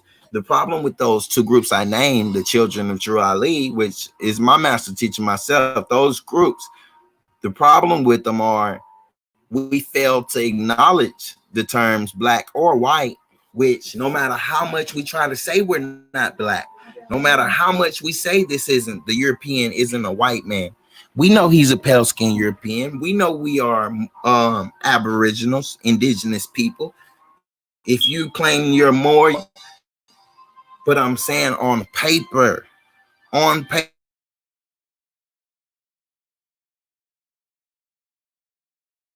tongue in with people. Remember, so we weren't you owning land and having deeds and things of that nature. You get what I'm saying? Land and stuff was just migrated to, you know what I'm saying? It was just tribal land, territorial land, you know what I'm saying, which everybody defended. You get what I'm saying? So this is all a European concept. So if you're trying to say that you're not Black or you're not white, that's cool. Keep that in your heart. But for the good of the masses who think they are Black and who know there is a person who calls himself a white man who is oppressing him at every turn. And he knows that this white man also calls him Black. So they don't want to hear about an Indian. They don't want to hear about a Moor. They don't want to hear about a Nuwapian. Three groups. Sorry. Y'all got to stop doing it. We got to recognize the fact that categorized as Black on paper. And we got to bring this consciousness to Black people. So that's my goal. So you're going to hear me using that term, you know what I'm saying? Because I am for Black people. I love my Black people. You know what I'm saying? We built this country. This is our land. This is our land. This is our land. We're going to destroy that. Ooh, I hate to have to say it, you all, but we're going to have to eradicate the Arab mind state out of the Americas also, because that's a trap. That's a trap. That's mental warfare. This is our country. This is our country. We have our own prophets. We have our own prophets. We have our own master teachers. We have our own religions. We have our own spiritualism. We have our own rituals. We have our own magic. We have our own deities. We have our own divine higher power. We have our own most high God, singular, the highest power ever, the creator. So if we know that, we can't take a foreign God, because we know that that's their God, their creator, and he got power too. So when you're accepting that dominion, that spiritual dominion over you of a foreign God, you can't separate. I'm telling you right now in 2020, you cannot accept dominion from the heart, your soul, your body. You can't do that. Keep it pure, you know, yourself, and reflect on God, and God reveals itself to you. You know what I'm saying? Himself, herself. God doesn't have a nature, you know what I'm saying? A gender, I mean, sorry. The nature of God is just everything. He created everything. And I don't even use the term God. I'm saying that's just, I'll build on that too. We are the gods, you know what I'm saying? Those are different terms. And I'm not going to run from anything.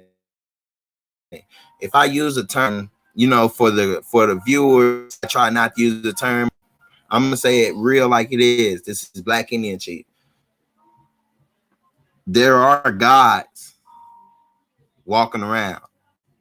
We are gods in flesh, and I'm gonna show you in the Bible. I'm gonna show people in the Quran. I'm gonna show them in the Torah. I'm gonna show them with the Confucius story. I'm gonna show them with the Buddha story. You know what I'm saying? I'm in the facts and the artifacts and the language and the deeds and works of men who were deemed gods all through history, all on all the planets. Remember, different planets. Why gods on the pantheon, the Greek pantheon, the Roman pantheon? Why do you think they called their gods the name of the planets? Because these were different conquerors. This was an assembly of 12. It was the 24 signs.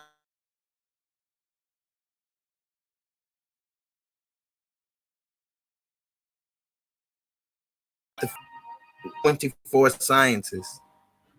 Y'all didn't know that. That's the 24 scientists. You know what I'm saying? That's the 24 wise men. You know what I'm saying? With the Most High being above all.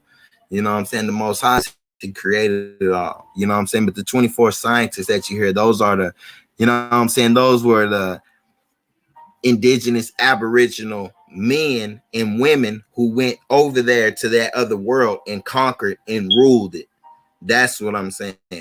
What they don't want to tell you is when you hear the Moors, see, Moor is another title that they're choosing to hide our people behind. We got to keep it real. If we're going to acknowledge Black, we're going to acknowledge African American, we're going to acknowledge indigenous, we're going to acknowledge Aboriginal, we're going to acknowledge Moor, we're going to acknowledge all of these terms are meant to hide the people from this world, this hemisphere, this Western hemisphere that we call the Americas, all of it, Australia, all of it, like all of that, this Western hemisphere, our world. I'm saying these are separate worlds. If we're going to acknowledge these different terms, we got to acknowledge these terms are just trying to hide us. You know what I'm saying? They use these terms just to try to who we are and hide that. Okay, look, like the Moors. They say the Moors invaded Spain in 711. But in all actuality, Moor is a title that they use to hide a whole nation of people. I'm saying right here, and it's debatable. This is another debatable fact. I'm going to be stating through all this shit. These are my concepts. This is my truth. And I'm willing to debate it with anybody. You know what I'm saying? I'm not a debater. I'm just a master teacher, a master student, a master builder. You know what I'm saying? But I'm saying right here that the Moors are actually the Mayans, an amalgamation of other people. I'm saying the Moors who invaded Spain, that was Mayan invasion. I'm saying that was a Mayan invasion. The Moors, when they conquered Spain, that was a humongous tribe, a humongous armada It was an armada that left from the it left from South America and went to Africa, swept through the West Coast, the Gold Coast. You know what I'm saying? We bought a lot of warriors and men, women, and like everybody that want to go conquer the world. The Europe start looking at it as worlds and not continents. They try to call it continent. It's so different, whole different planet. I'm telling you. Now, I'm not just gonna tell you, I'm gonna show you too. That's why we got all of this. We got the screen showing, dropping all kind of smoke, all kind of indigenous smoke, all kind of black smoke. We dropping black smoke. You know what I'm saying? The European can't breathe carbon. We breathe carbon. We can walk through carbon. We're carbon beings. We're solar beings. We're diamond beings. We're crystal beings. High frequency beings. We're higher consciousness trapped in a lower vibration, which is an avatar. And while you're in your avatar, you're functioning inside the matrix. When you become woke, that higher consciousness wakes you up and you control the avatar. You can channel, you know what I'm saying? Channel other realities. Reality.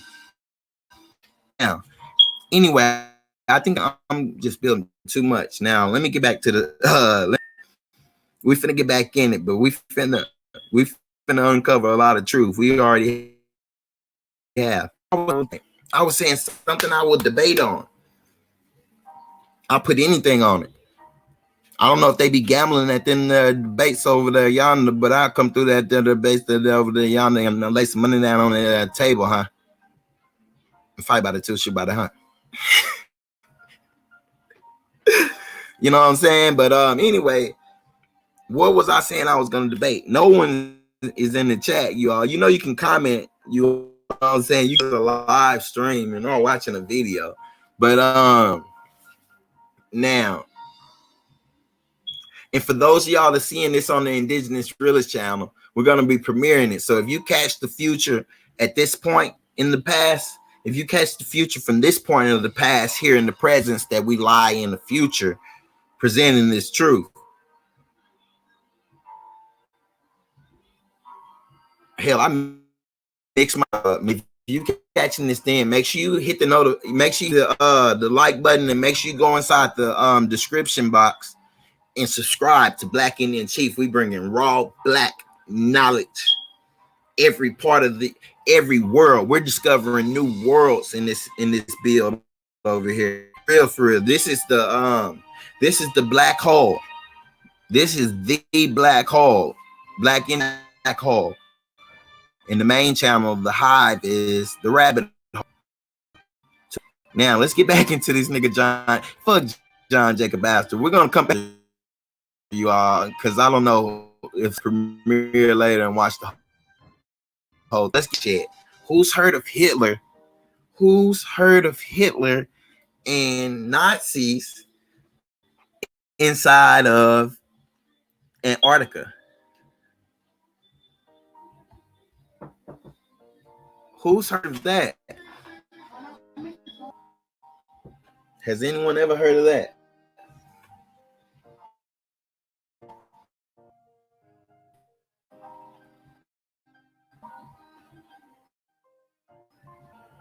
Hitler sent a secret expedition to Antarctica in a hunt. They're gonna tell you now. Remember, as we're reading this, I've never opened up this article before.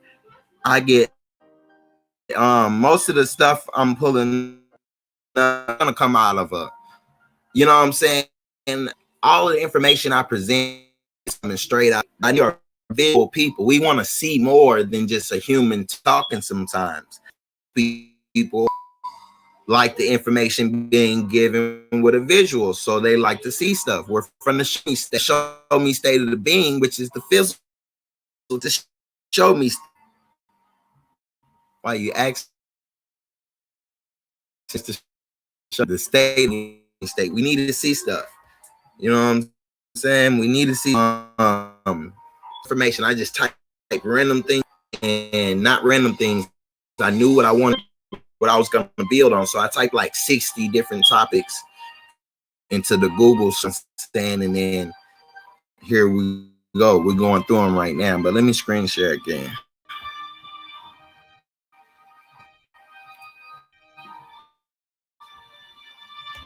Okay. Hitler sent a secret expedition to Antarctica in a hunt for margarine. In preparation for war, Hitler wanted to find substitutes for fat-based products, including margarine, in case imported sources were cut off. So this nigga just gonna survive off butter. Come on, man. Hitler was one of the greatest that this planet, that plane over there. Like this interplanetary travel, the catastrophic event that this interplanetary travel and all of that. This isn't just a theory, this reality. Remember, we're functioning on thousands of realities, thousands of frequencies, all at the same time. So I'm just presenting this reality. This is a reality I'm standing in right now. With all three eyes beaming open with. Adolf Hitler used the concepts of Lebensraum, living space. Listen to this. Remember, we're talking about, look, living space. We're gonna build on that. I'm unfamiliar with the term as of now. Maybe someone else in the hive has seen it, but it's not pulling up right now. But it says Lebensraum, which is living space, which is like living room, living's room. You see, it's really living's room. That's crazy, right? Living space to justify the invasion of Poland, Russia, and other Eastern European nations to his people. But one small chapter in Hitler's drive for new land is often overlooked. How the Third Reich, hunger for margarine, led to a secret expedition to Antarctica. Let me say this, because like I said, I'm just a model of a chief, just a modern example of a Heyoka empath, a modern example of God body. You know what I'm saying? A modern example of a American black man. Just a modern example, intellectual, spiritual, cosmic example. You know what I'm saying? I'm not special. I am you. You know what I'm saying? I'm not special. But then again, if I'm special, you're special. If you're special, I'm special. If everyone's special, wait a second. The people of the Americas are special. And that's what this whole build is about. I'm gonna show and prove that. Look, Adolf Hitler used the concept of, oh, look, when I was saying this, look, living space. This is a build. Check this build. Check this knowledge. Watch this new smoke. Watch this new smoke. Watch this, you all.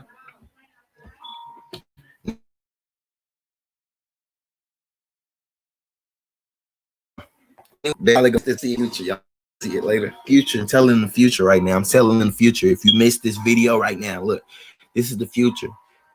Here right now. And you were supposed to see it. You will see it. You will see this part right here. This is telling the future. You will see this in the future, right on Indigenous Realist channel. But on a serious note, living strong, living. What is this familiar of? They had to explain the invasion. So this is showing that way back then that there was all, wow, what do they call it? UN, United Nations. That's what they call it now, the United Nations, right? So this is the new republic. They've overthrew the empire. They've over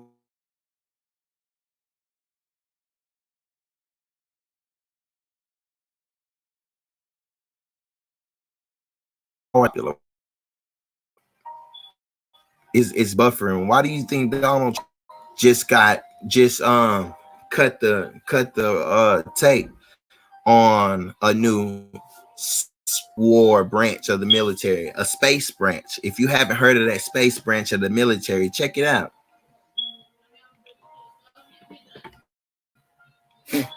Yeah, Donald Trump just got approval for billions of dollars for a space branch of the military. It's a new branch.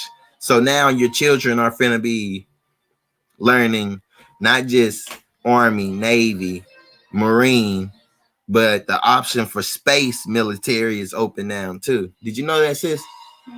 That Donald Trump started the space branch of the military? So they'll be drafted, deal with the Vietnam War and all the other world wars. As a matter of fact, we covered wars.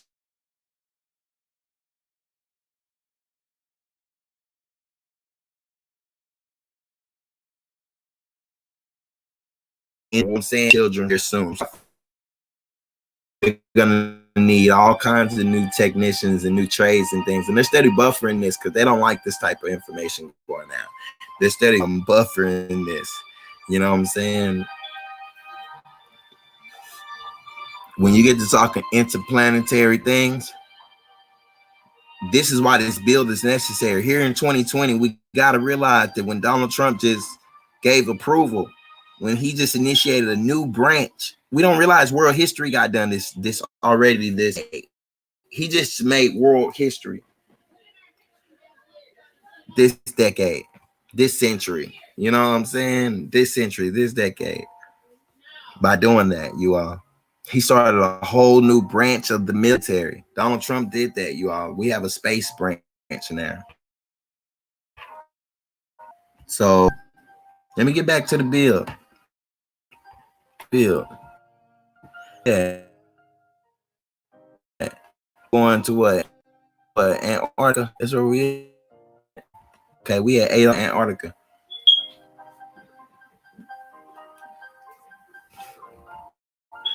Oh, explaining the living space. Now, this is the same story of ancient Rome. If you look into, we're going to look into ancient civilizations in this build also. When you look at ancient Rome, you'll see the fact that they outgrew themselves. They overpopulated themselves to death because they'd sit there and bred like rabbits. It was just carnal nature going on. They just were breeding. They didn't care about what tribe the person came from, what lineage they came from. So I'm saying there was a big group of mutts that invaded the Americas, that colonized the Americas. It was of mixed people. Not a bad thing. I'm just saying that that's a normal concept to them.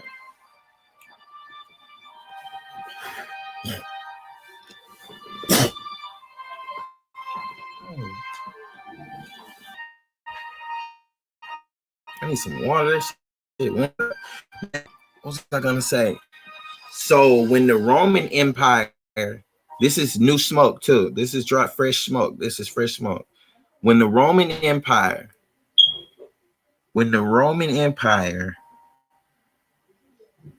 overpopulated themselves, outgrew themselves, when that happened, they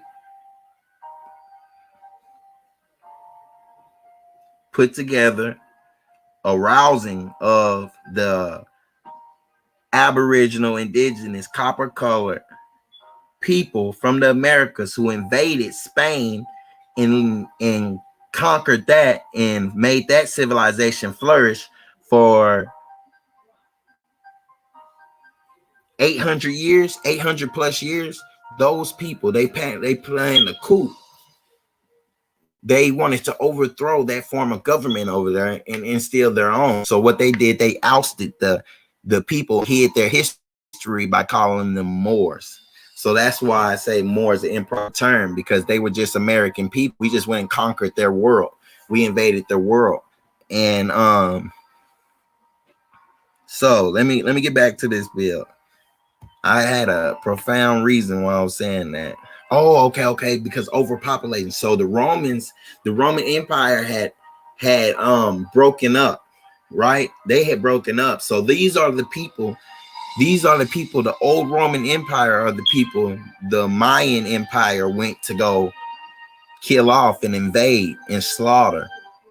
I'm saying they actually went over there to wipe out them, get that shit out, because they knew these are the same people. When I say Roman Empire, this is your so-called Jew, this European Jew. So when I'm saying the Roman Empire, I'm saying the so-called European Jew. In these different European or Aryan type nations, these the people who say or want to believe that they come from an Aryan type people, those people, you know what I'm saying, so-called Caucasoids. Okay, now, and I'm gonna get into eugenics and show you that eugenics is correct. Eugenics is correct. It's correct people for. It's for the Negroid. It's for the Negroid, for the Caucasoid, and it's for the Mongoloid, the American Negro, the American Indian, the American Aboriginal, the American Indigenous, the so-called Black America does not fall into that Negroid category. And I'm gonna show and prove that also. You know what I'm saying? Those are specific terms for specific people. And that's why they identified us as the American Negro, because we were similar and had semblance to the other world, to this other world, because we had already colonized that world. You get what I'm saying? The Europeans didn't know. The Europeans don't, that at the time they didn't know our history. They that the same world they were invading was the old world that had already invaded them. They thought we were just living in the wild people, unconscious people. They don't know that we were the designers of the law system. I'm not talking to them. When you hear me talking like this, you're never going to hear an American Indian talking like this. But I'm not a Moor. I'm an American Indian. I'm an indigenous man. I'm an aboriginal man. I'm an aboriginal, indigenous, original inhabitant of the Americas and all the islands. I come from those lineages. All the islands, even Australia, our biggest island, our treasure island, our Gullah, Gullah Island. I'm calling out to all worlds. From this channel, we're calling out to all the different worlds.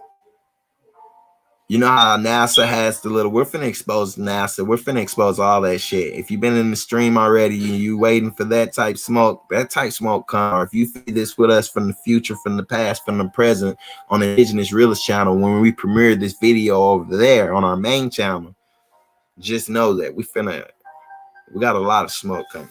But I just want to say, this is a mess. Those beacons.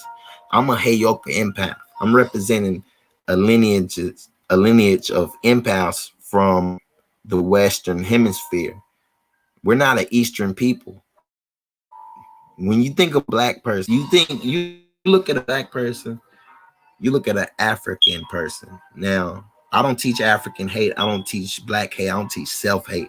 I just teach self-knowledge, self-study, self-reflection, self-questioning, self-knowledge, self-truth, community of self. I form a community of self within myself. You know what I'm saying? So knowing that, I would say when you see a black person and you see an African person, you know the difference from a Western Indian and an Eastern Indian. That's what I'm saying. Let's stop calling them Africans. How about we call them Eastern Indians? Because that's what we are Western Indians. They are Eastern Indians, the so-called black people, the so-called Africans, the so-called African Americans, the so-called indigenous original American. They're just Eastern Indians. This is the Western tribes. Those are the Eastern tribes. And I'm gonna show and prove that. And I've already shown and proved that for the people that accept the Bible is true and that are Christians or Jews or whatever. I showed and proved that in Genesis chapter 1 verse 26. You know what I'm saying? The first creation, the pre-Adamite. We're going to touch on that a little bit also, but I just wanted to just let our people know that we don't have to say We don't have to down the African to accept who we are. And this is a message straight to the Hebrew Israelites, straight to any other group. This is coming just from self. I don't stand for any group of people, any organization or anything. This is a community itself. This is Black Indian Chief just saying that you all have to stop ridiculing and disrespecting your ancestors. We have to stop disrespecting and ridiculing the ancestors. Why? Because we open it up. We got to realize that with white supremacy, our ancestors have already been ridiculed, have already been dug up. They didn't dug up the ancestors in the South Americas. They dug up the ancestors here in the North Americas. They didn't dug up the ancestors in Africa. They didn't dug up the ancestors in Egypt. They dug up the ancestors in Germany. They didn't dug up the ancestors. They didn't just hit the people of Greenland. They didn't just hit the people of Australia. They didn't kill the people of Australia and hit it with a brush fire. See, they're going through a culling the people right now. They're culling the people. The different nations of people are culling. There's a culling going on right now. Different nations are actually killing off their people, you all. That's where you see the virus. In the city I just left, you know what I'm saying? They just said that the first case was found. I knew to get up out of there. It's just a death trap. See, when you're living in the city, remember now, I used the term East Hemisphere Indian, Western Hemisphere Indian, or a Mexam Indian. This is America. This is Amarucan. This is Al Marak. This is Al Marik. This is the America. And that dope got y'all tripping up. Remember, I love saying that. This is America. That dope got y'all tripping. No cap. Now look, I use the term Indian because or any kind of depiction of an Indian, any kind of depiction of a wildling, any kind of depiction of an aboriginal, of an indigenous person, of a person living free, untouched by modern filth, by modern construction, by modern diseases, by modern, they call them Indians, they call them aboriginals, they call them indigenous, and they are Black people. They do define them as Black people. They do hide them behind the term of Black. So Black Indian Chief Channel is showing unity among Blacks, but also teaching knowledge of self to the different Blacks. If you are from, we're going to work on genealogy. If your genealogy traces you back to Africa, then we're going to trace it even further, and we're going to you get what I'm saying? And you can still represent yourself as a Western world Indian or Eastern world Indian. You get what I'm saying? Forget the separation. Let's acknowledge the truth. We've gone on a world invasion. Freak. My bad. That's another hour. Marks to me, y'all. This is the second mind that. That's just when you hear that sound, just know it's been an hour. I'm a second. We're gonna hit them cameras a couple more times, y'all, because we really can't see the screen, but the frequencies again. Let me see.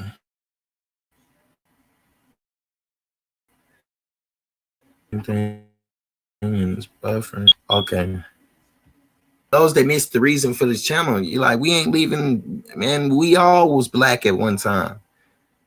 You know what I'm saying? Just like all the world was Black at one time, we all were Black at one time. So let's stop acting high and mighty because you found your nationality, because you found your truth, because you found your genealogy. It's just fuck a African American right now. We're not doing that as historians, as scholars.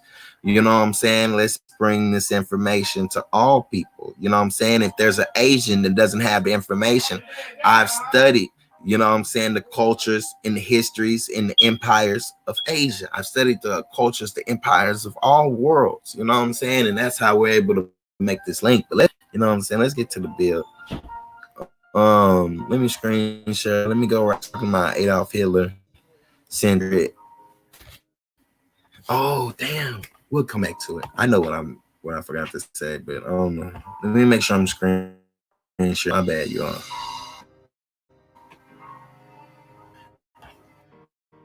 Okay, I am screen sharing. Okay.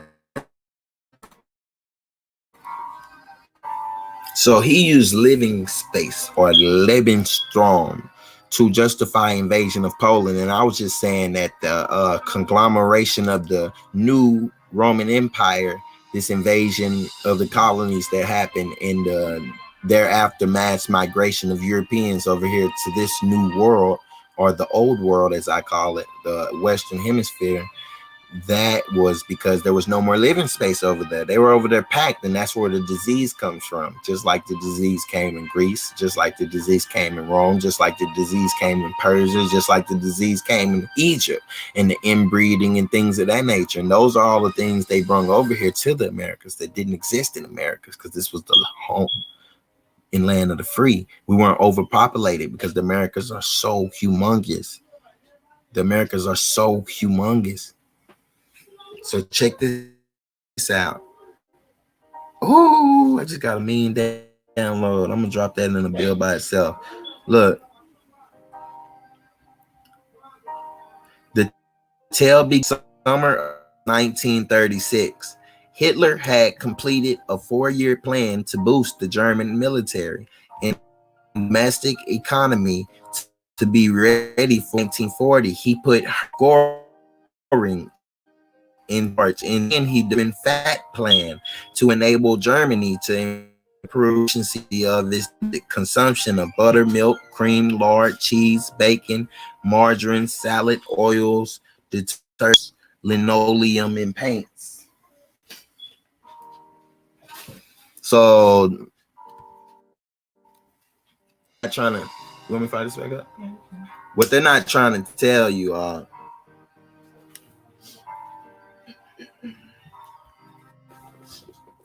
What they're not trying to tell you all is this: he really came out here on a trading expedition to South America, and the South Americans, which is the South Gate. The South Gate lies to lands which is deemed Antarctica, which half of it was under ice and half of it was not. Where the pygmies really come from. See, the pygmies think they came from the North Pole, but they really came from the South Pole. Or maybe they did, but we got to realize the poles have been swapped. You know what I'm saying? We think of poles. Pole is really position, but we're going to get back to that. You know what I'm saying? So Hitler, South American trade with the, you know what I'm saying, with the South American Indians. You know what I'm saying? He come out here and trade in that world. You know what I'm saying? And because he's trying to seek information, just like we see in the John Jacob Astor story, he's seeking information to get to Antarctica in the worlds that lead after that. Now, let me take y'all through. I like dropping like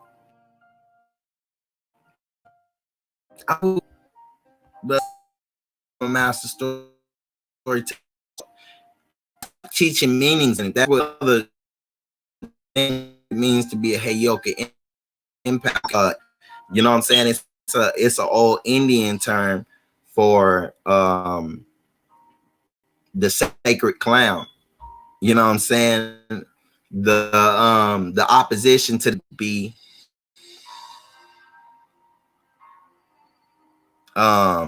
Loki or the sacred Joker of the sacred Joker of the that tradition over there. That tradition built on all the foreign gods, and we're going to see that Loka, who manifested himself himself to go over there and all that shit down. And so anyway, we'll all this shit. But anyway, that's just if y'all ain't familiar with that term Heyoka, just go check that term out. Let me see.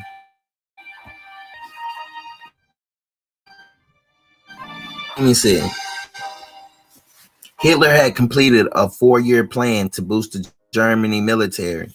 Wait. Linoleum. So look, how you gonna you think it's more sensible to go get lard from way in Antarctica and pass up South America? So y'all don't think that I'm just making shit up as it goes.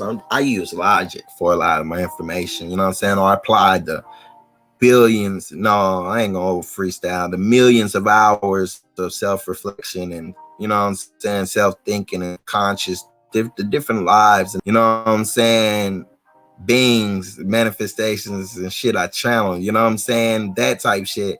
If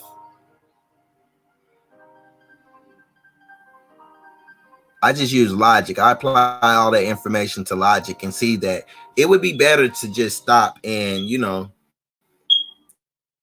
get this or something, set up shop in South America. Why go to freezing cold? The little ugly ass, what are those things called? The it looked like a seal. I guess they got seal out there, and they got those other big old things, the ugly, real ugly ones. Yeah, those. I'm talking from the future. I picture somebody typing in the chat and saying, and I was like, yeah, those. You know what I'm saying?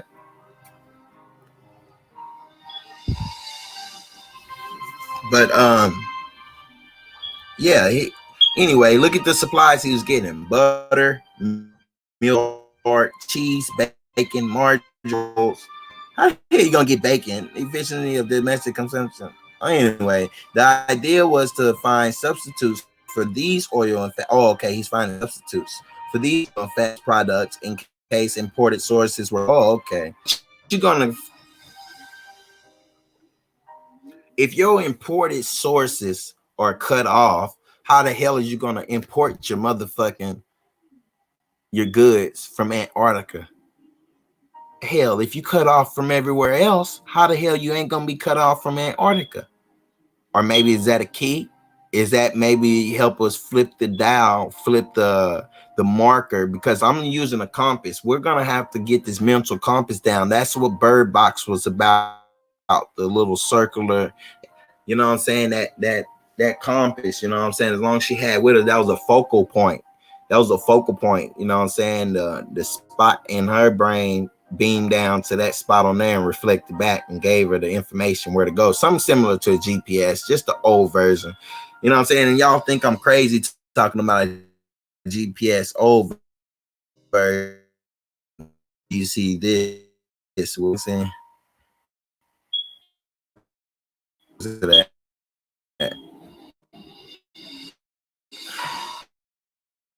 So we're gonna go into that also.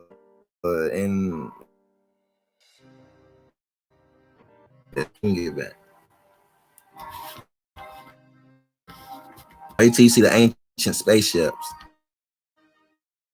Wait till you hear about to prepare for war. They needed whale oil, says Cornelia, professor of the history of science at Hamburg City in book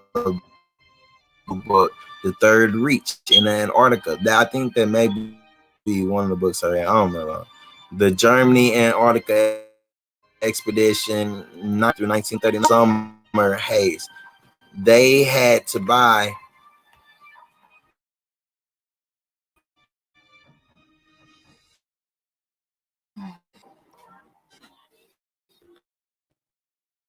whale oil before, and they didn't want to sell Norway. They wanted to produce whale oil by okay, so they're not go way to Antarctica to hunt whale.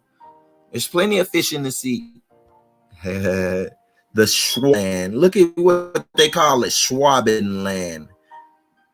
The ship of the 1938 German Antarctic expedition. Credit Institute of Regional Geography, Leipzig, Richard, and building factory whaling ships to supply the Southern Ocean. At the time, commercial whaling had been decimated in the North Atlantic and North Pacific. German whaling ships were operating far from home, so the idea of establishing an Antarctic base seemed like a good idea. In August 1936, the German Foreign Office found some unclaimed territory in Antarctica between Norwegian zones, and the expedition to explore and claim the region between 20 degrees east and 10 degrees west, part an area known Mud Land, lost and found mud tribe, took shape. The expedition of 1938, led by Captain Alfred Richard, a decorated World War I naval commander who had married a prominent Jewish artist. He selected his crew for the secretive mission based on polar experience rather than membership. In the 3 months of repairs to turn the Schwabenland into an icebreaker, the captain sailed from December 17, 1930, 2 scientists, officers, and enlisted men, as well as 2 boats perched on catapults. There was one Nazi official on board as required by the regime.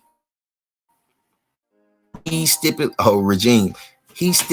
that everyone listened to radio broadcasts of Hitler's speeches around Christmas time. Ludek explained. Everyone had to sit in the room and listen. There was one speech. There was some atmospheric disturbances, so they had to switch off. So this is what they want us to believe the South Pole is, and we're the Indian from the Western world and from the Eastern world. Now they were woke as Indians. This is the Indian Ocean. Let's claim our motherfucking territory. Let's claim our Arctic Ocean, our Pacific Ocean.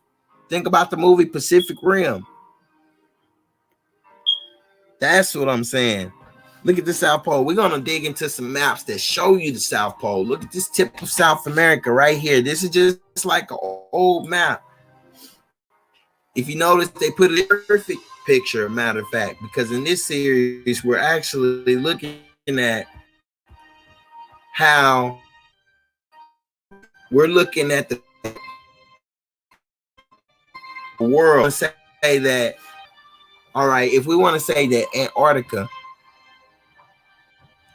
let's lie and say that Antarctica is a place and that it's not just a circular sphere. Okay, let's say, I'm going to just give it up. I didn't want to say it, but we're not hiding anything in 2020. We're going to get that information out. We bucking the system all the way.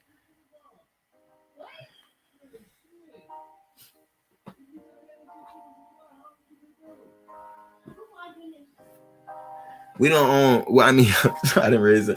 That's how distracted I get. I read a comment. We don't own rights or something. But look at this. All right, look, the degrees are always important also, you all. But we're going to talk toucan sound.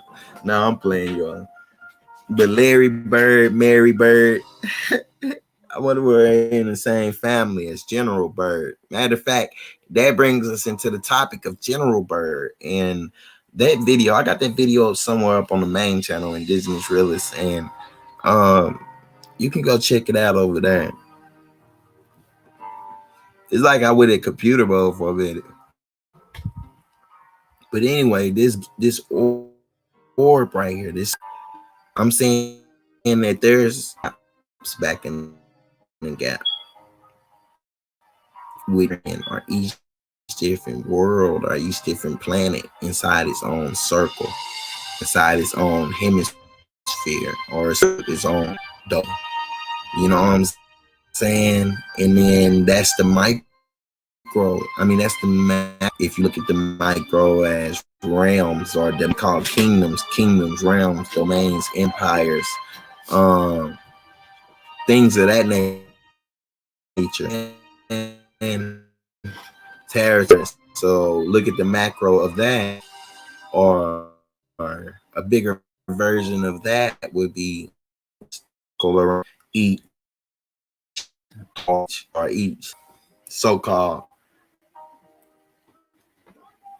what do you call it, but each so-called continent. Now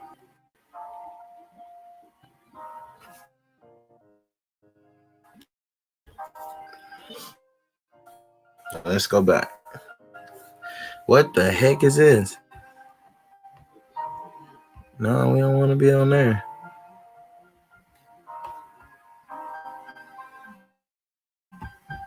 Okay, we don't. If they don't want us talking about, let's go to Hitler Space Plane. If they didn't want us talking about that smoke, let's go to this next smoke we got planned. They really hit with space program smoke. Now look, Hitler parody wiki. We're not going to no shit like that. True story of Nazis invented the space program. Let's check this. This story spawned when I spawned. I spawned on YouTube. I ain't spawned on YouTube until maybe November 20. Let's see if I can imagine. It's funny that these stories I'm looking are popping up around times that are crucial towards the manifestation I've been bringing. You know what I'm saying? A lot of the stuff we went over on the old channel, I'm able to screen share, y'all are seeing it. You know, or now this new finisher. Now, the true story of how into space program by Ezra Glinter. Wow, this is exactly that's what I'm doing in this video. I'm trying to break the. That's actually one of the subjects of this video. That gravity doesn't exist. Gravity theory. Got that started pulled up for y'all too. We're gonna go to that next. Science is a perfectly objective realm. It's the impersonal. It's describe the world as it is. To paraphrase the everyone is in, but science impacts that way. In his 1968 novel, his master, the Polish science figures, comparing strength the way it is. Scientists made knowledge for its own serve that be. Although this by and space flight present line, that's what I was debunking NASA too in this video. Also, every time when it came to rock military, his interests were. It's hard to imagine a military purpose for sitting my lap past the solar system Voyager 2. Look, it's hard to imagine a miss for past the as NASA did Voyagers 1 and 2. But if some knowledge for knowledge is happens, let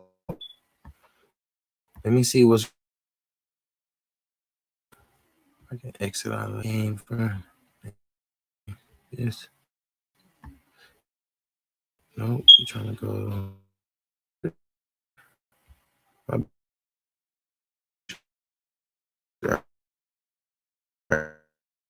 Right.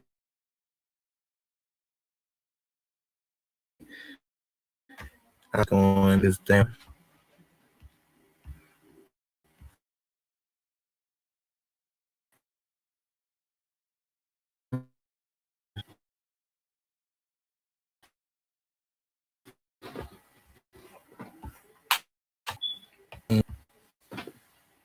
Could play it from.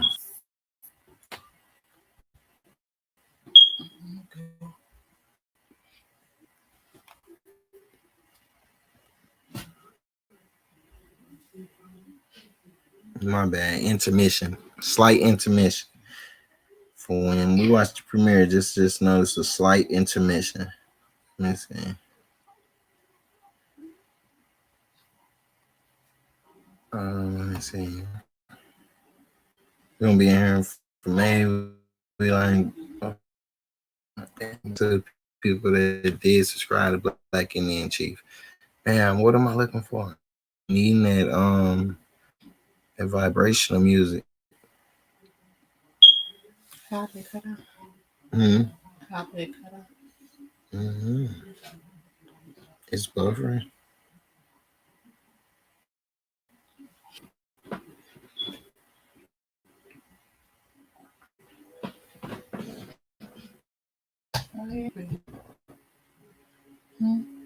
Because they copyrighted me last time. In the wrong camera.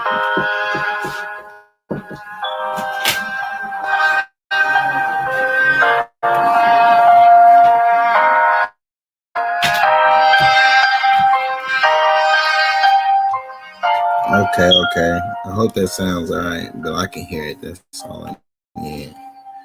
I could have played it just in my head. See. True story.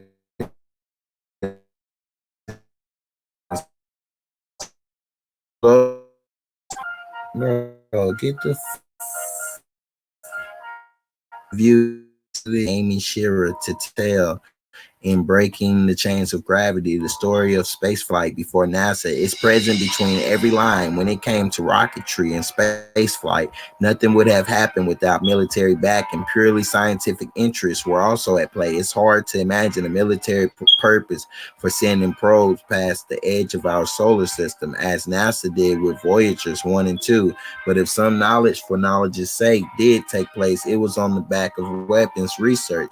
The importance of military support has been at the heart of modern rocket science since its beginnings. To tell science journalist and author of Popular Science magazine's Vintage Space Vlog starts her book with an account of the German hobbyist who in 1927 founded the Verein für Raumschifffahrt Society for Space Travel. We're gonna look into that German. I actually got a German dictionary. I don't know where it's at. I got a German dictionary, and that's crazy. I got some German smoke. I got some German smoke on deck. So we'll be doing that tomorrow, breaking down some German terms, because we gotta see how the Germans play part. Because a lot of us have German in us. A lot of us have German and merman in us. Yeah, merman and what do they call it? Mermaid and mermans and shit like that, and Poseidon and shit like that. That's why I'm harnessing my inner Poseidon. I'm harnessing my inner Poseidon.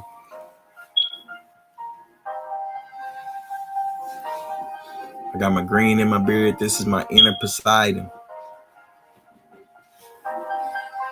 I'm sailing the seas. I'm all in the seas.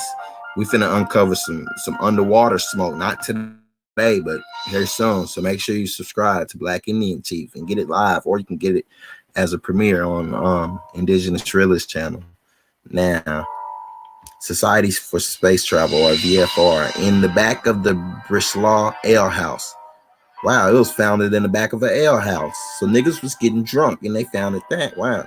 But even if the first rocket enthusiasts were amateurs who fantasized about taking weekend trips to the moon, the VFR was very quickly co-opted by German military, whose leaders found rockets attractive because sales had not explicitly banned them.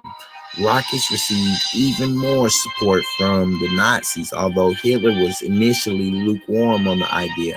SS leader Heinrich Himmler was enthusiastic and tried to poach the rocket program from the army as the war turned against Germany.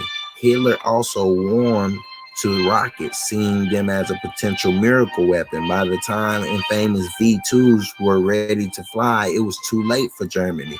The Allies had landed at Normandy, and the Soviets were advancing on the east. But the Germans were able to do damage to Britain and Belgium. Nonetheless, after the war, the technology behind the V2s formed the basis of American rocket research. And that's what I'm saying. In this series, you're also going to see a lot of German and American collusion, and see how the German Nazis, scientists, and German Nazi doctors, and militaries, and martial arts systems, and all kinds of things came over here with the defeat of Hitler, or the disappearance, the migration of Hitler. Hitler went and conquered a new world. Hitler went and claimed a new world. That's what I'm saying. Hitler is on a different planet. He's on a different plane. You know what I'm saying? And I'll show and prove that also. But the Germans were able to do damage to Britain and Belgium nonetheless. After the war, the technology behind the V2, yeah, it formed the basis of the American rocket research and eventually of its space program. The same was true of the Soviet Union. Although you wouldn't know it from Breaking the Chains of Gravity, Tatel's book purports to be a history of space flight before NASA. Now, what year is this? This is going to lead back to Jacob Astor. So this 1927. See, we're not going to say is that John Jacob Astor had it before them, talking about traveling to other planets, and listed rocket ships, and they're also in the Bible, and they're also listed in the Mayans, the Aztecs. They're listed all over the Americas, and they're listed over there in the East Americas. Let's go and call it a Maxim, the East Americas. You know what I'm saying? A Maxim, the East Americas. So I'm repping for a Maxim, the Eastern Americas, the Eastern Hemisphere, known as Africa and its surrounding places. You know what I'm saying? And I'm repping for the Western Americas, which is the parts we know, North, South, and Central, which is just all the Americas. You know what I'm saying? The Americas is big. You know what I'm saying? This is different worlds, y'all. Different worlds. We experienced planet invasions. That's why it was so much alien talk back in the gap. That's why you heard so much of those type. Listen, you don't see it in history over it. Man, I'm a build on all that. Don't worry about it. Breaking the Chains of Gravity. Okay. The contemporaneous developments are unexplored, leaving the story only half told. It wasn't just German hardware that informed American rocketry, however, it was also the scientists who built it. The most famous was Wernher von Braun, who at age 20 was the first VFR member to be recruited by the German military. Von Braun was largely responsible for the success of the V2 rocket, though there was plenty of credit to go around in the aftermath of the war. The United States brought over some 350 German scientists and their families, including von Braun's military superior, Walter Dornberger, who made his way to the U.S. after being detained for 2 years by Great Britain as a possible war criminal. The American space program was, to a very large degree, a continuation of what? Nazi rocketry. Just like now today, now this in this decade, in this presidency, in this turn of the sun calendar, you know what I'm saying? You got the US president instituting a new branch of military, the Star Wars military. What do you call it? The Star Force or the Space Force or some shit. But they're letting you know. When Trump says don't trust the media, and then if he's gonna tell you not to trust the media, and then he's posting so much on Twitter, and he's making so many videos and having so many meetings and conferences and stuff, and these silly black folks ain't going to go see what this man is talking about firsthand. We live in spookism. We got to stop living in spookism. We will not even go see what this guy is talking about. How many times has he came to your city? How many times has he came to your state? You won't even go hear the man out. How many times have you not listened to a Donald Trump video or something like that? This man just started a space military force, and ain't nobody wondering what the hell he gonna be defending from space. And they just awarded all this money. They just granted all this money to the space military program, and ain't nobody said shit about it. I ain't read nothing about it on the internet or nothing. Like, that's crazy. Star Wars, preparation for Star Wars, he say. People better wake up. Like, really, just wake up. Like, really wake up. Now,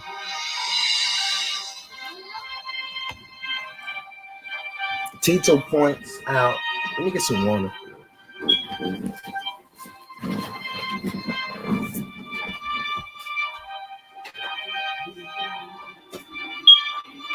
This ain't even like that water.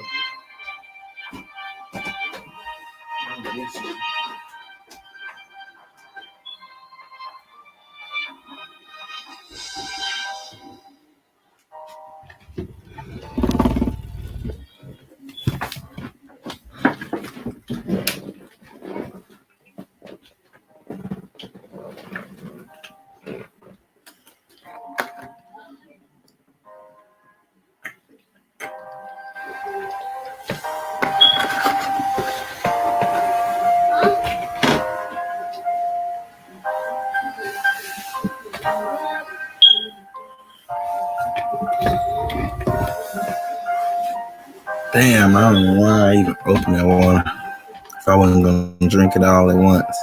Now, he was a card-carrying member of the Nazi party of the SS. His rockets not only killed the civilians they were aimed at, but they were also built by concentration camp inmates. With his knowledge and possibly cooperation, although he was also on the receiving end of political pressure. We're talking about Hitler here. I can't see if there's anybody in here right now, but we're talking about Hitler here, Nazi Germany.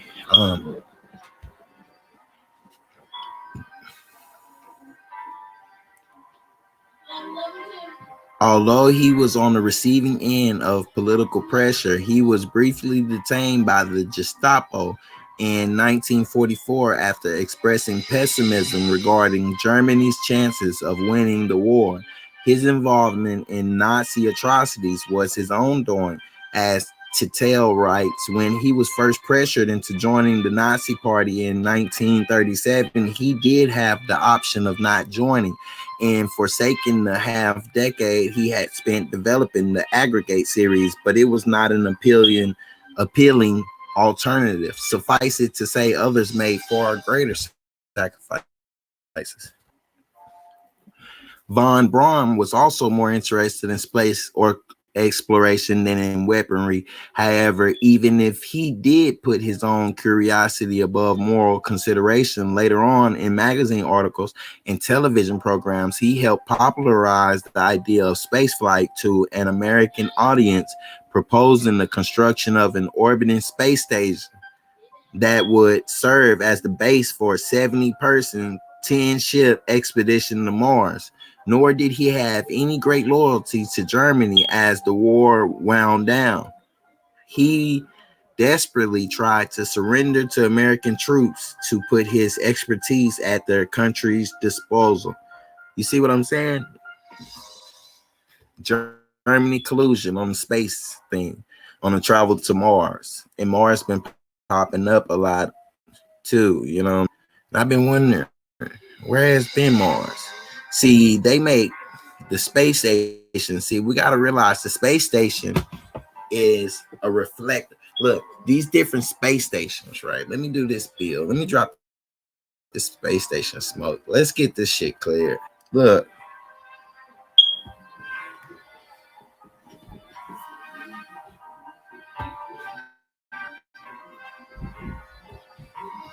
Okay, look. Okay, look, on the space station tip, right?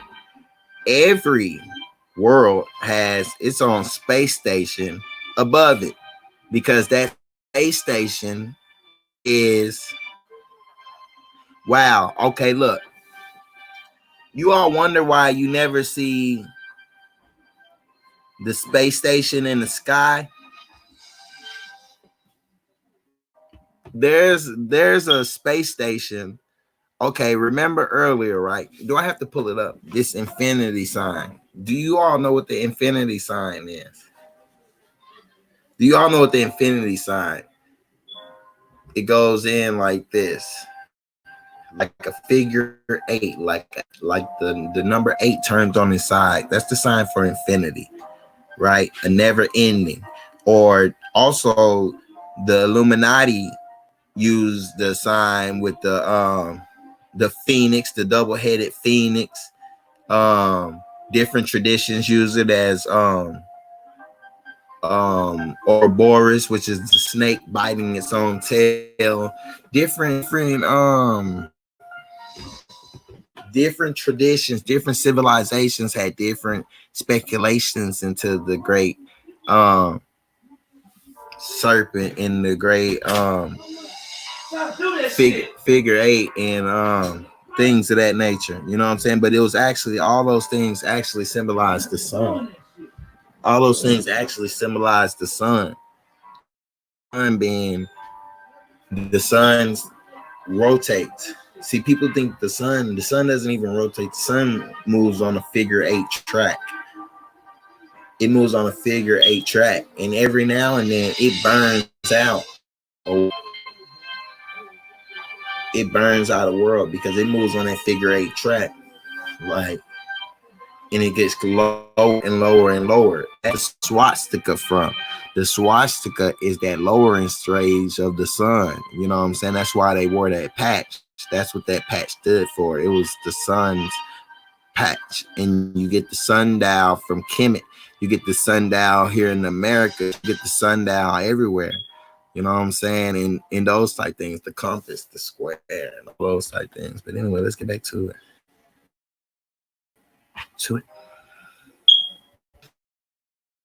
Okay, I really want to read a little. Let's get into these pygmies, because now we're not gonna limit, since we're not limiting ourselves. We us in this community itself, Black Indian Chief, this community. Since we're not gonna limit ourselves to being just Aboriginal, Indigenous, we're gonna acknowledge that there is Eastern Indians and there is Western Indians. I'm saying, I'm sending out a call and saying, I'm putting out the vibrations and letting you all know that the Africans and those people over there that we consider African in that territory, those are basically like cousins. They're East Indians. We are the West Indians. Two separate worlds. Two separate but yet joined worlds in a figure 8 type pose. That's why they want to tell you that the world looks like a pear, because if you cut a figure 8 in half, it looks like a pear. So they could take a picture like that, but they're not trying to do it. So what they do is just take a picture of one side, one circle of that 8, of that infinity sign. And what they do with that is edit out that and make it into a curved shape, and it looks like a ball. So it looks like, oh, they're just showing us this part. That's why they won't ever show you two parts, these two different worlds at the same time on a map. And that's where you get into different maps. And now we're finna move into the map section of this build. Now we're finna move into the map section of this build. Okay. Now, when you think of maps, you don't think of pygmies, right? But you don't think of the pygmy people. Who thinks of the pygmy people when you think of the maps? Who thinks of the pygmies? See, when we bring up the pygmies, those are the dwarfs. Those are the dwarfs. And then, here there be giants. Here in the Americas, in the North America, there be giants. And so we're going to go into the giant bone, but we're talking about the dwarfs right now, the pygmies. You know what I'm saying? Have you ever noticed the reoccurrence? I don't know if any of y'all read fantasy books, but I do. And I always have. I've read thousands of them. And I've read thousands of nonfiction books, also research type books, informational books, and I've written books. You know what I'm saying? I've written a lot of books. I'm writing an oral book right now as we speak. You know what I'm saying? This will be turned into a podcast and it will also be premiered on my other channel. You know what I'm saying? So we're building as we're going. Now, the pygmies. Let me show you what a pygmy look like. So now that we know there's East Indians and there's West Indians, Black Indians, you know what I'm saying? Now that we know, we're going to keep it 100. They call us black for a reason. Because this is the black hole right here. You know what I'm saying? I'm coming from the black hole. Now let's go to images. Somebody said, why are there pygmy Indians? I mean, pig. See, I can't even say African no more. Now that I know the true and exact name of Africa is a Mexum, which is just East America. This is West America. This is West America. This is the America. This is the central zone, and that is our adjacent piece. That's the reflection. That is the east reflection of the west. The west is the ancient. The east is the second home. You know what I'm saying? It changes over the seasons. You know what I'm saying? It used to be trade back and forth and through there. And then when we invaded, see, we opened up a wasp. Let me say this. This is all facts. You can take this shit to the bank. This shit here ain't even safe for me to be saying. That's why I'm doing it over here, because I'm trying to get see this Indian support. We don't got good support among the Aboriginal community. So I want that real black power support, because that information I'm bringing is for the black people. It's for people that look like me, you know what I'm saying? Copper colored people, you know what I'm saying? Just because I choose to perceive myself as rich copper, you know what I'm saying? Shiny copper, reddish thing. Just because I choose to classify myself as that doesn't mean I have to force that on someone else. If they consider themselves black, hey, I know what you're talking about. I consider you copper. You consider me black. Cool, let's build. Let's stop the division. Let's stop the hate. Let's stop the separation. Let's stop the bullshit. Let's stop the amalgamating with these other cultures to know that y'all are East Indians and we are West Indians. If y'all want to bang after, okay, y'all East Indians. But this is the West Indies. This is West India. I mean, this is the West Indies, the Americas. You know what I'm saying? Pardon me. This is the Indian land.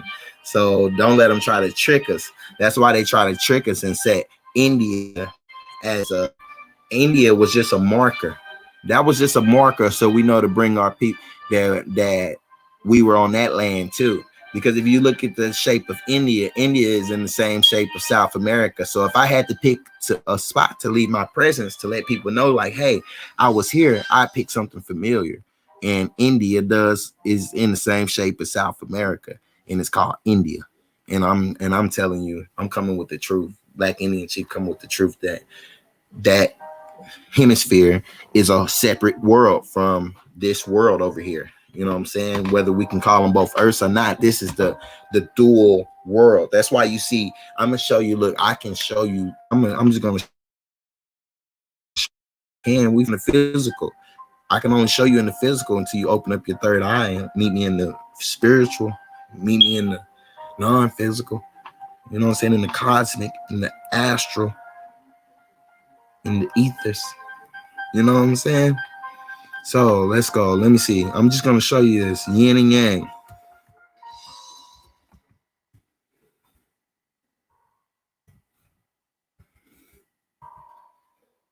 Watch this. I can't cap this up. I didn't make these sentences. I made the concepts. I'm teaching you in a way, in a form. When I say concept, I'm at that created. You know what I'm saying? The sources and stuff I use, they're to the respectful owners. But anything you hear me, my addition to the sources, I'm just using the sources and the pictures to give you something visual. But my vibrations, my tones, my information, my intellect is bouncing off of you. And that's what's sparking mental activity inside of self. And it's a self doing that to self.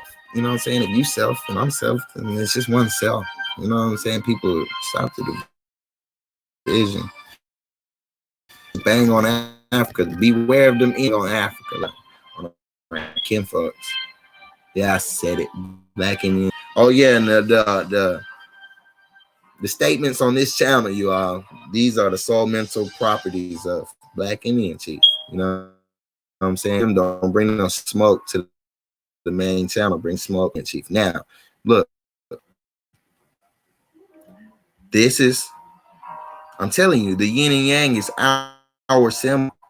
This is the West, which is the white, which is the pure.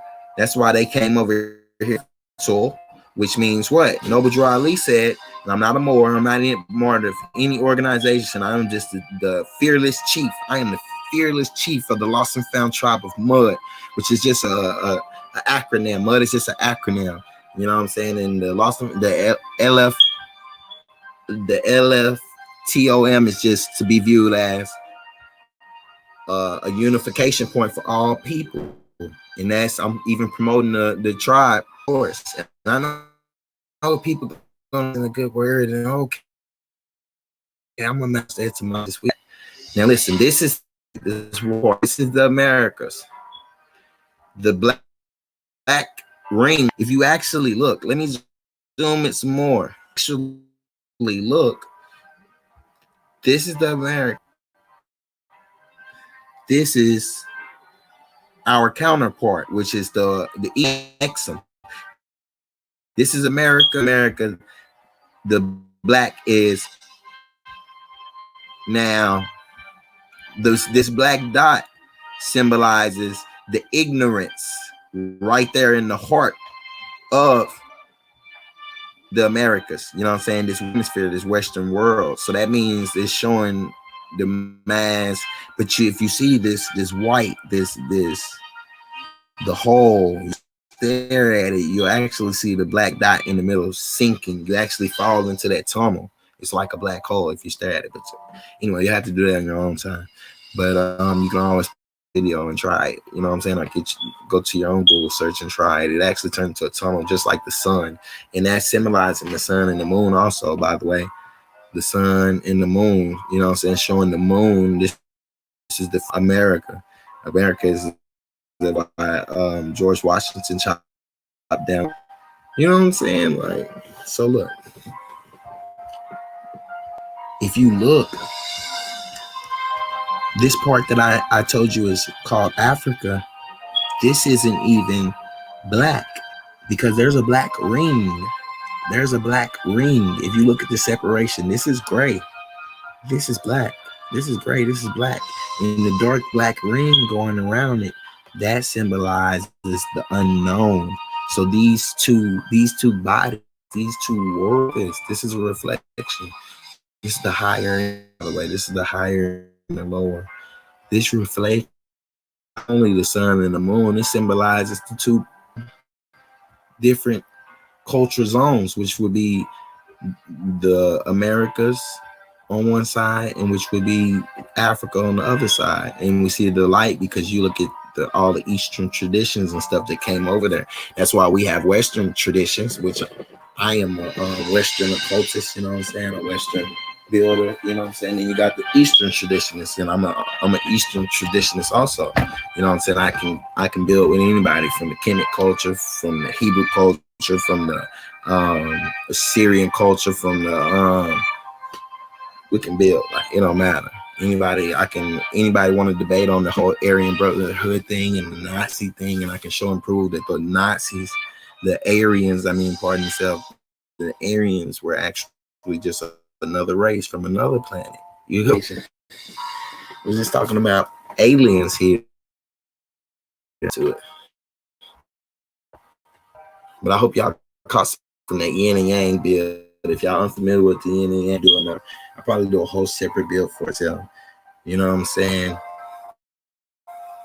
See, when you open up the spectrum, I couldn't open up the spectrums for us like needs to be done. In all actuality, we need to recognize and realize that we are a black man. At the end of the day, they're gonna call. Damn, I ain't been screen sharing this whole time. So I just been doing the whole just talking. Come on. Nobody wasn't in here, and I just did this whole Just gonna put in, and I just play the audio and drop that later. I apologize. This is coming from the future, you all. So by the time you hear this, I have the yin and yang build up on both channels. I apologize. I hate when that shit happens. I hate when that shit happens. Now, let's go to some talking about pygmies. Oh, we were talking about the little people. Where did I put the pygmy at? Okay, the pygmies. Oh, okay, let's see what the pygmies look like.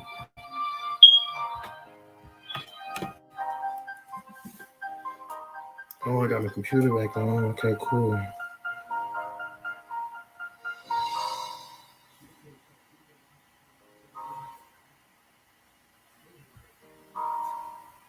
Mm-hmm.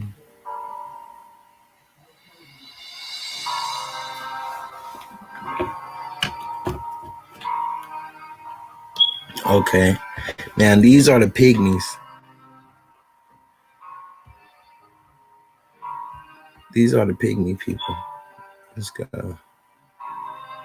Well. Let me make a bold. I'm assuming based off of my search inquiry and based off of the description of pygmies I've read in books, because I've learned to form images out of the descriptions. That's why I tell you all that to be wise women, men, and beings and celestial beings, and to recognize that, to be able to see if you're part of the Elohim or the Nephilim, like there's a difference. You got to realize there's other people those stories are talking about, beings. But anyway, I'm gonna get to that. We're gonna talk about the Elohim and Nephilim. Oh, so yeah, these are pygmies. Look, these fellas are kind of, but hey, we see that they've been bred over here because we got fellas, you know what I'm saying? Those are some feisty guys, you know what I'm saying, to keep it all the way honest. You know, some mean mother truckers, but look at these people. I mean, let's look at the features. We ain't gonna give them they East Indian card. I'm passing out East Indian cards. We're not gonna give them the East Indian cards yet. Yeah, the Inspector General is saying he back. Oh yeah. These just East Indians. See, look, this nigga look like he could stay in Inglewood or Watts. He really look like he could stay in Watts. And this nigga, man, this nigga here look like he could be from, he could be from New somewhere. No offense, guys. This look like a little young Texas nigga. He got on a hat like me. You know what I'm saying? This nigga is definitely Nigerian or something. You know what I'm saying? But look, she look like she can be, you know what I'm saying, any Aboriginal. You know what I'm saying? So when we doing this stop doing this Africans to you Aboriginals. I'm finna start banging. That's what this Black Indian chief, because I love you all. I'm doing it for the culture. I'm gonna be banging on these Aboriginals for us. You know what I'm saying? And I'm gonna be speaking out for the Black people. You know what I'm saying? I'm just giving. Apparently, nobody comes harder. No one. There's no African. There's no Pan-African or no Black person or pro-Black person that can bang hard enough to get a point across against the Aboriginal. So I'm tired of seeing the same Pan-Africans and pro-Black dudes get destroyed by these Indians. And I'm an Indian, so what I'm gonna do, I'm gonna come from the Black perspective. I'm gonna come from the African American perspective and the African in the East African prospect in the you get what I'm saying? Notice I mean the Mexum concept. You know what I'm saying? We coming from the Mexum in America. You know what I'm saying? I'm gonna give y'all some. You know what I'm saying? I'm not trying nobody no work this work, y'all. If y'all ain't buy shit like that, we're gonna have to get all these little homies. Come on, man. Y'all know these are look, man. It be waves if they put a little brush through it. If they brush it a little bit. But anyway, this is the stature. That's an adult right here. This is an adult that is a child. This is the stature, though. This is the stature. You see this guy? Look at this. Aryan type stature. That's who was going around. We're gonna get into all that. This is what you call this is what you call an American. I mean, not an American. This is what you call a European guy. He looks like he can have some Irish in him, or some Russian in him, or some German, or he could just be some kind of hybrid. See, when you're dealing with species, you got to know that there's no such thing as race. Race in its element means species. And then I'm a scientist, fam. Like, I'm a real scientist. I'm a high scientist. I'm an occultist. I'm an adept. You know what I'm saying? So we got to call it what it is. Let me get this. Let me get this. Go to the next one. Damn, that's the only thing dealing with these people. They want to put the most messed up pictures of different cultures. See, I can't have some of this stuff on the screen, man. I hate to get banned on. Okay, but look at this guy. All right, girl. That's wild. But look at the braids. Just you know what I'm saying, that's what they showing you in Avatar, and that's what they showing you in the movie Atlantis and things like that. The cartoons showing the children back at, you know what I'm saying, they just showing them. That's all they did was mix the people up, y'all. They ain't did nothing but mix the people up. Come on, man, just look at the facial structures, you know what I'm saying. Just look, these are Americans, you know what I'm saying. I'm gonna be honest, y'all. I'm gonna be honest, they just have a different culture, you know what I'm saying. Them will make some. They from a Mexican. We from America. We from a Mexican. They from America. I mean, we from America. See, it's so interchange. Once you start using a Mexican in America, instead of saying United States and start saying instead of saying United States, start saying I'm from America. Like, I am an American. Start claiming that, and then reflect that on a Mexican. Stop calling them Africans, and know that those are your kinfolks. Those are Amexamites. You know, so Amexam. Look at this. These people, come on, man. These same people. These aren't Africans. Like, we could say that we're. I'm saying I'm totally claiming up, and I'll debate Africans. That's why we share. I do your DNA check go off, but if you to a certain tribe. But anyway, look at the stature of of this guy.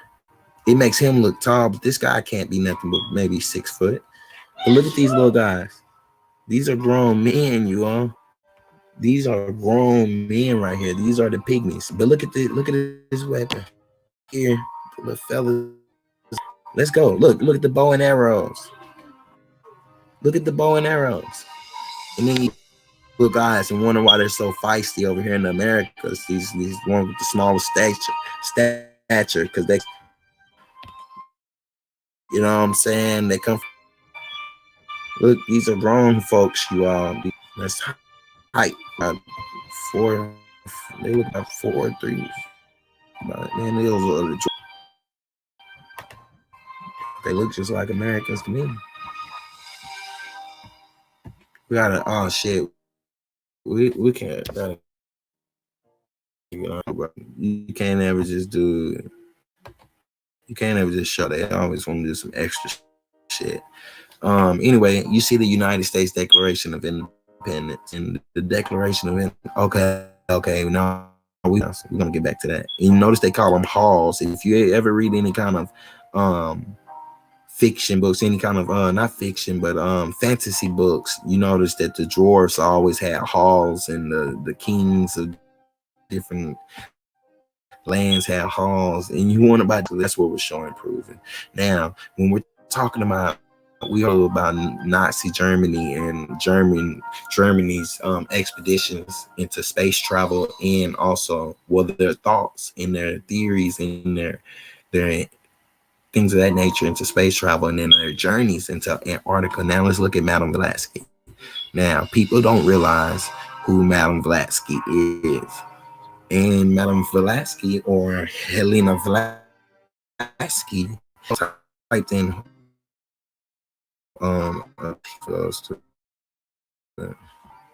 Helena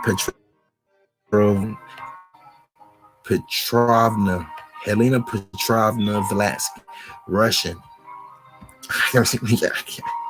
Yelena Petrovna Vlaskaya, often known as Madame Blavatsky.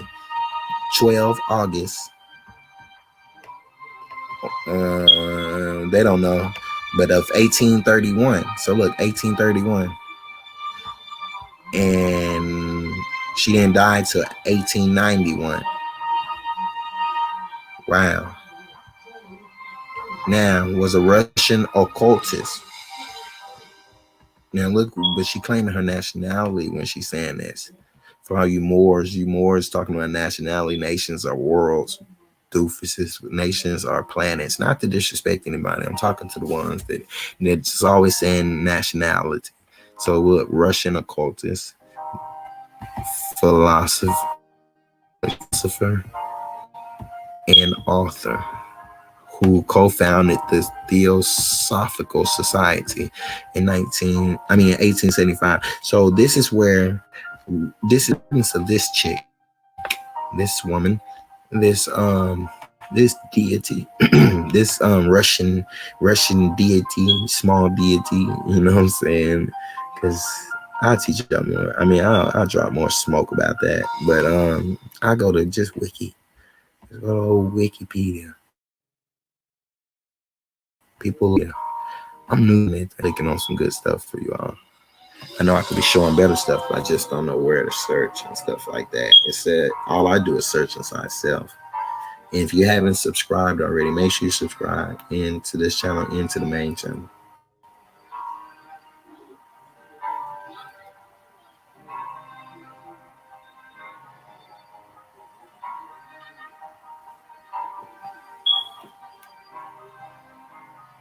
Okay, cool. Let me get back in here.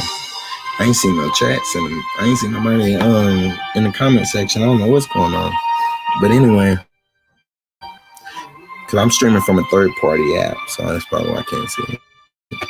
Now, born an aristocratic Russian-German family in Yekaterinslav, then in the Russian Empire, now Ukraine, Vlasky traveled widely around the empire as a child. Just like you see Nojali traveling widely as a child, just like you see me traveling wildly as a child. You know what I'm saying? They try to preserve that travel, you know what I'm saying, inside of certain beings. And I build more on that later. Not all beings can travel within to the planets. Like I'm an interplanetary being, you know what I'm saying? Through your genealogy. Your genealogy is how you're able to travel into different galaxies and different interplanetary travel. I'm telling you, and it's not as sci-fi as you think. Sci-fi is like sci. Look at sci-ops. Sci-fi is to sci, is to be in opposition to your surroundings. Your physical. It's sci-fi, sci and the physical. There's siphon, a scythe, the Grim Reaper. They're trying to kill the physical with sci-fi and have you believing that everything is not real. When a lot of things you think are real are real. A lot of the places you dream of, the worlds, the different places they tell you are actually them worlds. And that's why I say each world has their own space station above them, because the space station flies above it and it reflects the world that's up under it. And that reflection is what they call the planets, what you see with your telescope. And you know what I'm saying? When they say they see something real distant off, those aren't really light years or millions of years. Those are actually leagues. You know what I'm saying? They're talking about leagues and they're talking about distance. And that's why you hear them always talking about building supersonic trains and stuff, because it's going to look like it's just going to certain places, but it's really going to be going further. They're going to open up interplanetary travel. And interplanetary is the different spheres or the different planes. You know what I'm saying? Different spheres. But we'll get on that when we go into this map smoke. Now, the only importance of Matt Vlasky to this build is the fact this is where he got a lot of his information and knowledge from, in a lot of his occultic side, and where he started traveling a lot and going to different places, because she was a spy. Madame Vlasky was a spy, just like what is his name?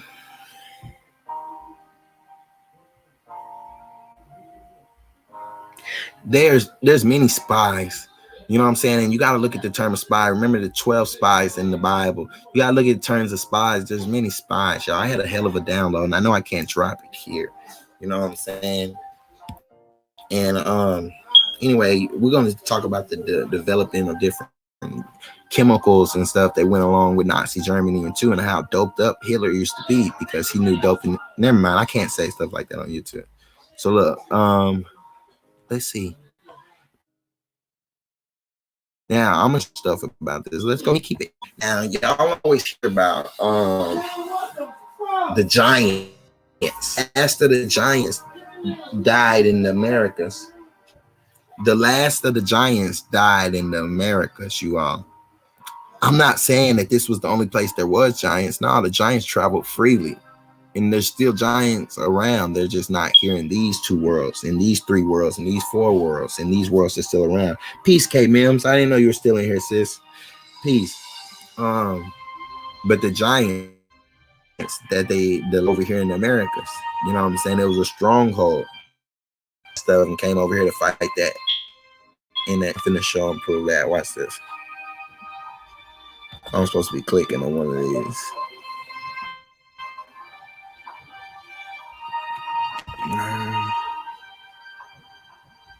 Giant human skeleton photographs. Ancient remains of giants photograph. Let's see. Okay.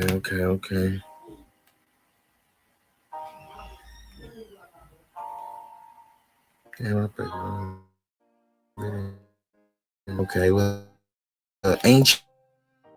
The number 5 ancient remains of 5,000-year-old giants discovered in China. Oh, that's what I'm saying. I just said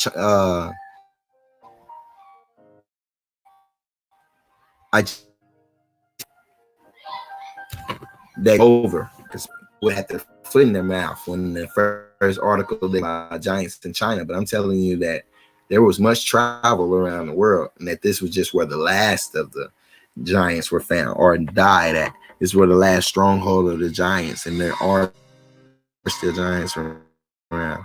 Archaeologists in China finding buried approximately 5,000 years, uncovering during an excavation in East China with one male individual, 1.9 meters, feet, 3 inch in height, making them giants. And this is some bullshit.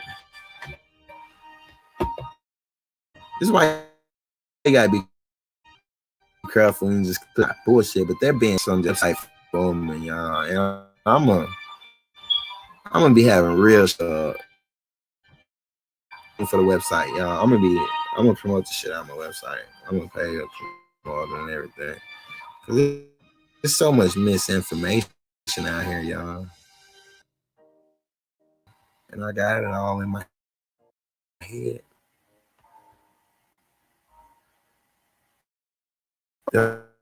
It's a lot of it. Fuck. Oh, sorry. I wasn't supposed to.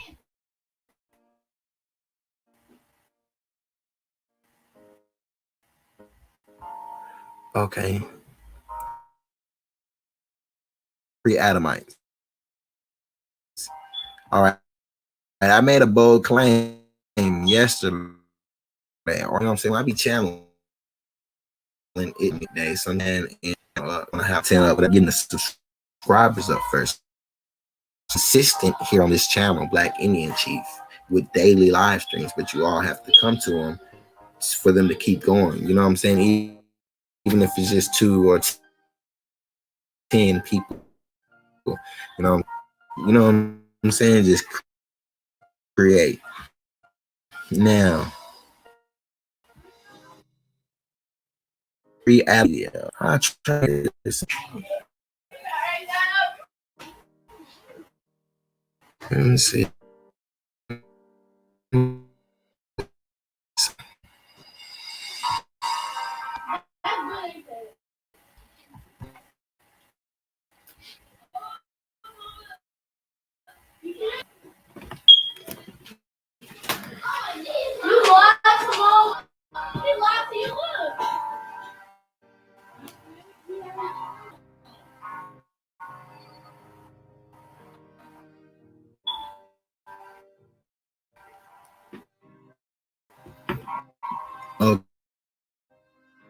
Okay, pre-Adam technology, the concept I learned about as a child back in the 80s, 90s, 70s. You know what I'm saying? Or the Adamite world have existed.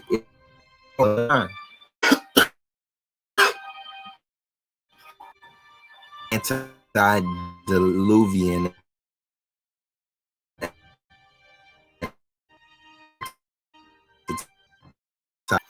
perhaps theological concepts in the Bible is the proposition that God for the time of, although the Bible says nothing about how it took place, it does seem to indicate that a pre-Adamite did time in the distance past. And that's what I'm saying. We are the pre-Adamites, the people of Western, the people of the Western Hemisphere and the people of the Eastern Hemisphere are pre-Adamites.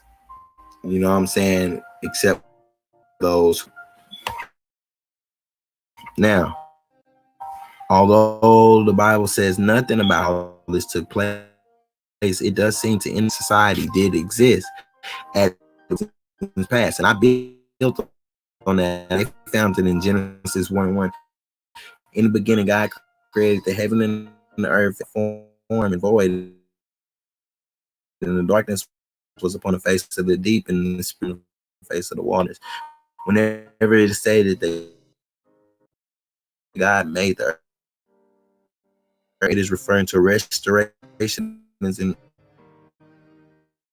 gives us additional information. Fallen from heaven, O Lucifer, so art thou.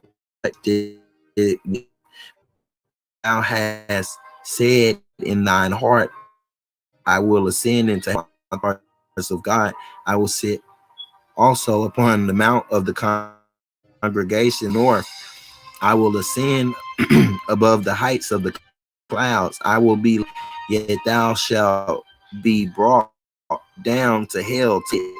They that see thee shall narrowly look, consider thee, saying, is this the man that made the earth to tremble, that did shake kingdoms, that made the world and destroyed the cities thereof, that opened not the house of his prisoner? This is a prophecy of America. Thing uses this as a prophecy for anything. I'm saying I'm using that 12, 17, let the indigenous prophecy. We're gonna break that down as in my Seb Illuminati experience, part 2, where I talk about the creation of Adam and the war between Adam and Iblis, and also check out my Christ consciousness videos, and those are all on the main channel, Indigenous Realist, by the way. Goes out Isaiah 14:12 through 17 on that. Indications of people, pre-humans, angels inhabiting earth at the time Lucifer rebelled. Pre-humans, remember, I made a bold claim yesterday that we were, and that there are also the opposition on earth, which are the Nephilim, which is weaken the nations. Give this thought. Jeremiah gives us additional. I beheld the earth, and lo, it was without form and void, in the heavens, and they had no light. I beheld, they trembled, the hills moved lightly. I beheld, lo, there was no man, and all the birds of the heavens were fled. Fruitful place was a wilderness, and all the cities thereof were broken down at the presence of the Lord, and by his fierce anger. Americas immediately after a pre-Adamite destruction. This account of the destruction of the pre-Adamite earth, where its inhabitants dwelt in cities, must have been to destroy most of the sinfulness of its occupants. Over the past several decades, there have been a steadily increasing number of archaeological discoveries, which, because of their misdiverse nature, have been classified as out-of-place artifacts we call objects and artifacts which are found in the wrong place in the wrong time, which may give evidence of a pre-Adamite Earth. The relation is that they are in geological appearances in these layers of geological strata, which are very ancient, give non-traditional science evidence of a preceding period of technical sophistication, explorative capability in peoples remains they were discovered, giving speculation. As ancient artifacts arise which baffle orthodox science, we can systematically look for or parts, a pattern which indicates the ancient civilizations had highly advanced technology. I'm one of them. The pyramids of Egypt are among the most enduring and perhaps signs of advanced ancient technology. The highly advanced in engineering. Other clues in cities discovering off the coast of Japan, Cuba, Indonesia, indicating highly advanced technology. Things I'm claiming. Indian might have could even give a poetic description of nuclear bombing in nearly 2,000 years ago, handed down by word of mouth from times. In it are described the Vimana in flying machines. Indeed, I've read that all that. It describes wars where terrible the Atlantis scrolls and things of that nature. Gurkha flying in his swift and powerful Vimana hurled against the three cities of the Vrishnis and Adakas, projectile charged with all the power of the universe. Incandescent as brilliant as 10,000 suns rose in all its splendor. It was unknown weapon, the Iron Thunderbolt, a gigantic messenger to ashes the entire race of Vrishnis and Adakas. The corpses were so burnt they no longer recognized, but the hair and fingernails fell out. Polacons for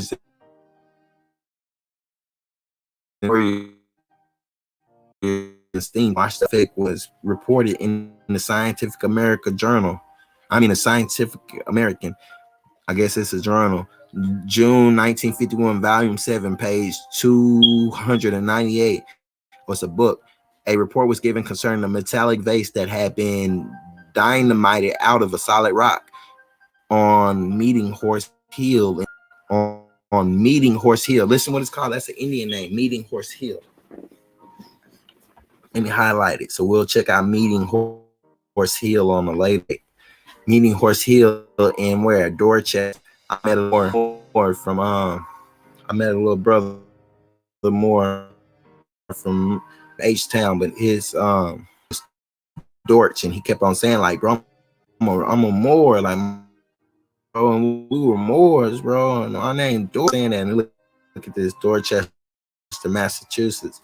Now, on putting together, it formed a bell-shaped vessel. Huh? What are you talking about? A vessel. Remember that we're also talking about a bell-shaped vessel, this figure 8, this double world, this dual world that we live in, the Eastern Hemisphere and Western Hemisphere.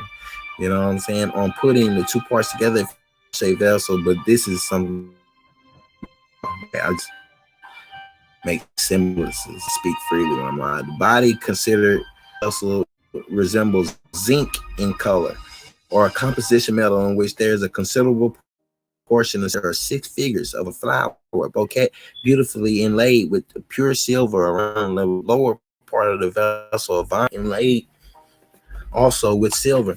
The chase and covering inlaying are exquisitely done by the art of some cunning craftsman. The curious also was blown out of solid pudding stone below the surface. Wow. Another ancient artifact was reported in the scientific journal Nature, London, in 1880, confirmation that in 1886, no, Charlie was born, I think, or something. An Austrian foundry found a block of coal dating from the Tertiary period to Tertiary period. Open there was found inside a small, indicated that composed of a steel nickel alloy. The edges of the perfectly straight and sharp. Its sides were flat, while 2 remaining opposite sides were convex. A deep groove had been cut all the way around and been machine made and was part of a larger mechanism. Wow. In the possession of the creation, Evidences Museum at Glen Rose, Texas. This artifact consists embedded in Ordov rock with a portion of the hammer still in place. This was discovered in June 1936. At the time of the discovery, Dovetian rock encased in the entire metal hammer laboratories analyzed the artifact and found that the metal hammer had 0.6% iron and 0.74% sulfur and 2.6% chlorine. I am told no metallurgist today can alloy metal chlorine. Fabrication of this implement required cannot be duplicated. It's crazy. I have Saint Germain on the list in alchemist, and he was from the Americas. You know, you know what I'm saying? And this out in 19, a man found. Go read if you further. Gonna type that in. I ain't typing it in 1987, a man amber on a beach on the Baltic Salt in the region of Kalinin. After a spring storm, the man had gone for a walk on the beach to search for pieces of amber. Amber is fossilized resin of trees. Sometimes amber contains insect or man found inside a piece of amber, a tiny piece of woven fabric. The threads of the woven fabric in the amber had a high amber in the Baltic Sea region formed 25 to 55 million years, reported in Michael Cremo's book Forbidden Archaeologists. That book saying this is proof of civilization before recorded history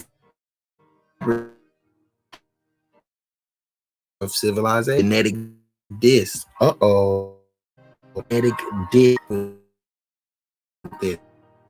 we can see the temple in the island that we see from Zodiac. So when he's saying we're talking about the Zodiac and those that those different planets that the Zodiac rep in the different beings, the different higher powers from those different places. Now, y'all see they call this genetic, the genetic. This disc is a session of Bogota. This shows men and women and sexually. In addition, around the edges is the progression of the disc from South. The archaeologists, Upar's place of artifacts. Upar in any known system of culture. In addition, displays above that which could have exaggeration of the artifact. This black stone, it measures about 22 cm diameter and weighs 2 kilos, made of a stone called ludite. Being has been suggested for the stone, but the disc cannot in any known South American. The stems are carving with the single vertical stripes. Look, but look what it is. It's just the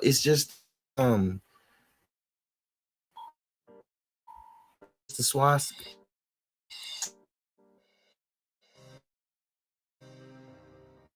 Sun disc, the swastika,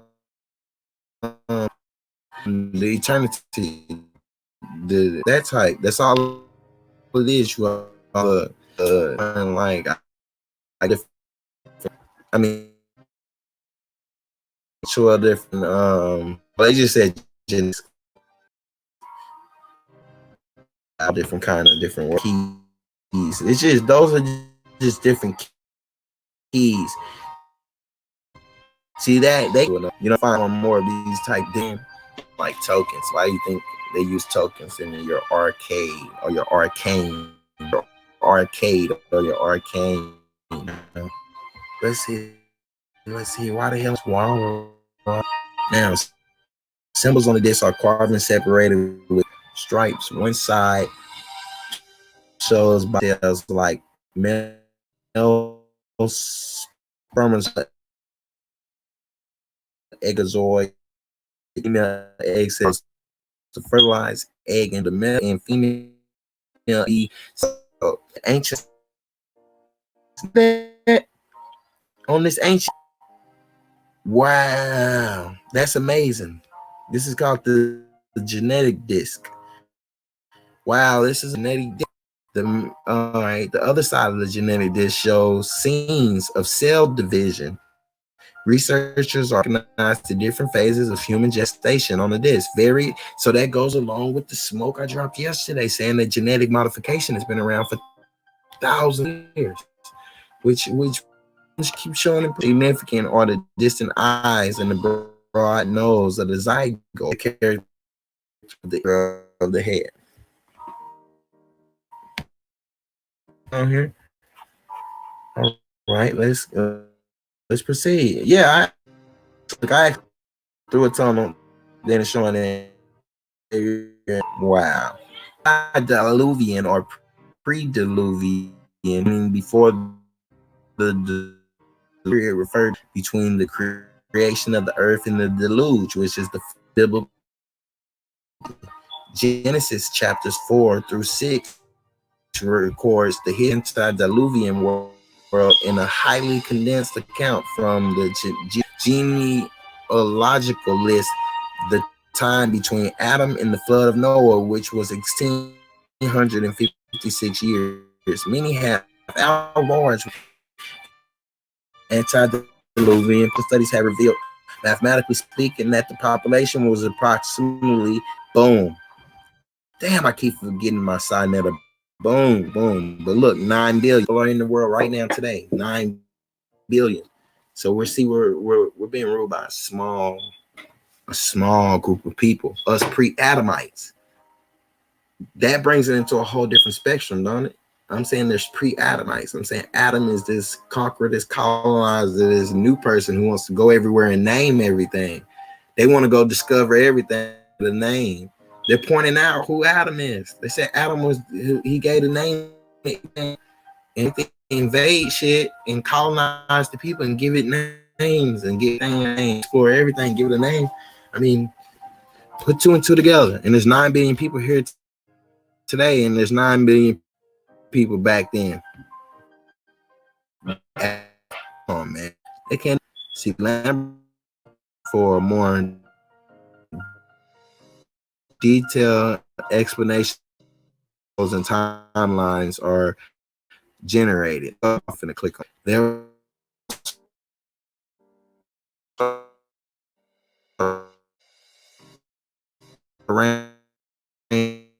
And said, wow, and that's in the Bible. It actually says in the Bible, and I forgot.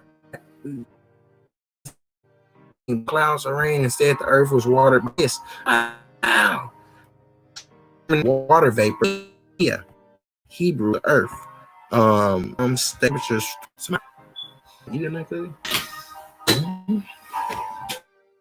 The circle of the earth resulting in warm, stable temperatures through also acted as a radiation filter out the harmful effect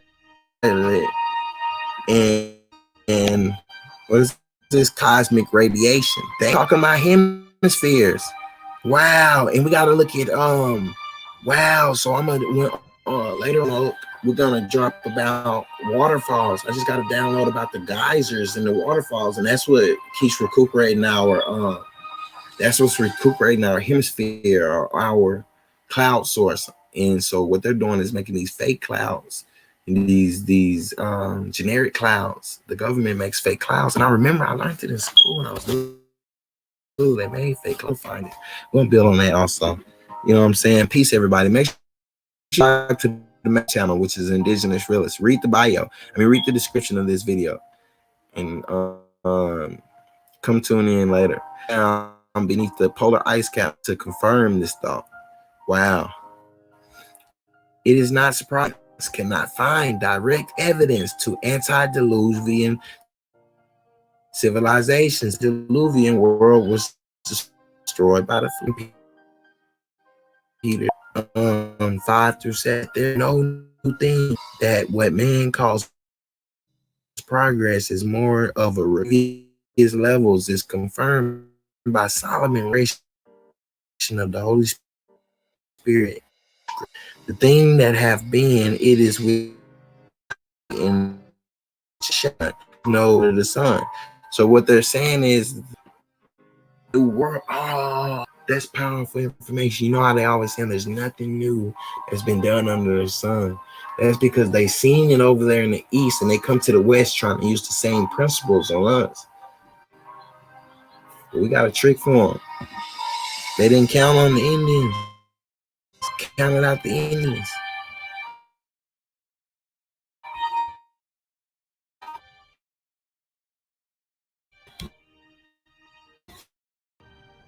Now, close out in a smoke or something like tonight. Playing.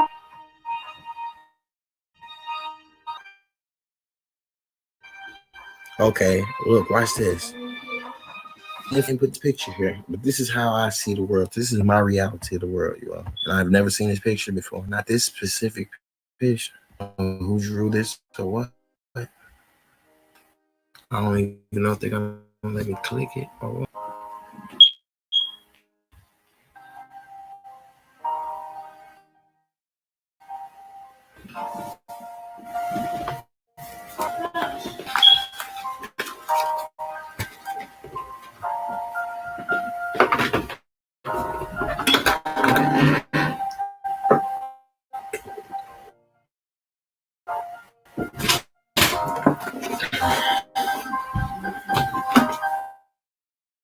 Go back, nephew.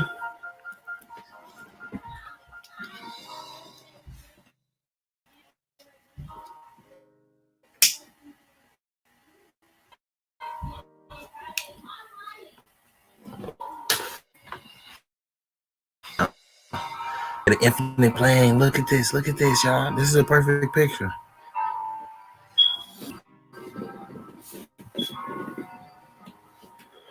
Why do you think they called the America's Turtle Island? Free smoke for the three free smoke. This is why they call it plane infinite plane. You see, so let's just, you see, this is America. Let's say this America. This would be whatever so-called continent plane go. You get infinite each orb, and what's gonna happen is the story of Nibiru, and you hear the story of Nibiru and stuff. They're just talking about Africa colliding with America. These two planes colliding and make eight, making that yin and yang, because America and Mexico, two different planets connected, floating through an infinite plane. There's infinite planes, you all. I'm saying, like, we're all, but maybe on a turtle. This is what they want you to say the galaxy is.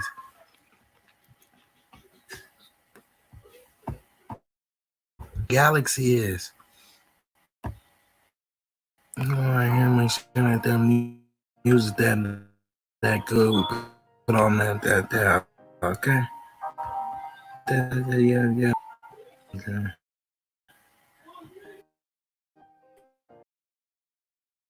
Okay, the music will start back in just a second. But y'all get what I'm saying? It's anything to go on to a concept you can actually. This is I'm a modern philosopher. I'm a modern scientist, a modern occultist, a modern, you know what I'm saying? Just a modern person. You know what I'm saying? I reach higher consciousness through self-study and self-reflection, you all. And look, I'm telling you, like, just how you just seen those turtle back-shaped worlds with the ice rings around them, I'm saying this is what it is. This is the reflection.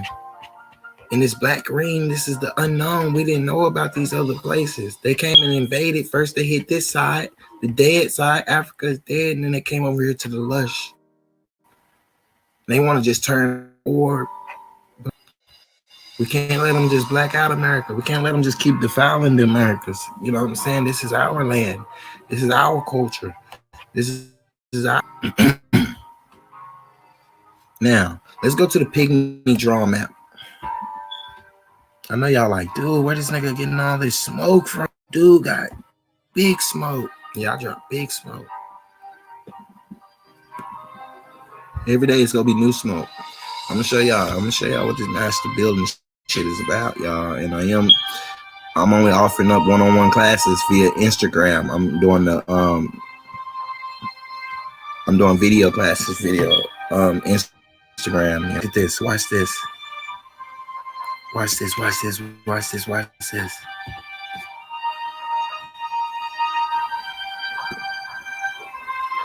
There.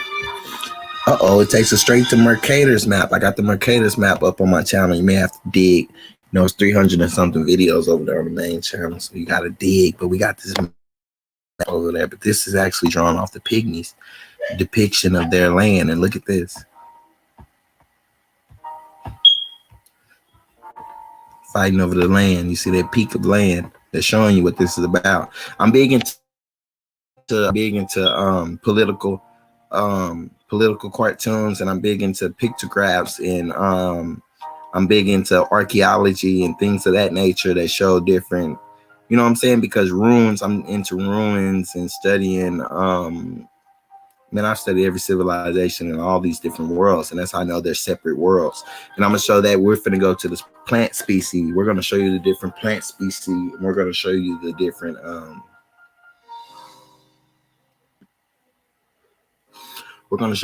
plant species, and we're also going to show you the different animal species and show you that these are two different worlds. And then I'm going to backtrack. I'm not going to backtrack. I'm going to ask you all in your free time to go view the builds, the smoke from yesterday about the dual creation inside the Bible, and you'll see that there was two different sets of animals and two different sets of humans, or the Elohim and then the humans.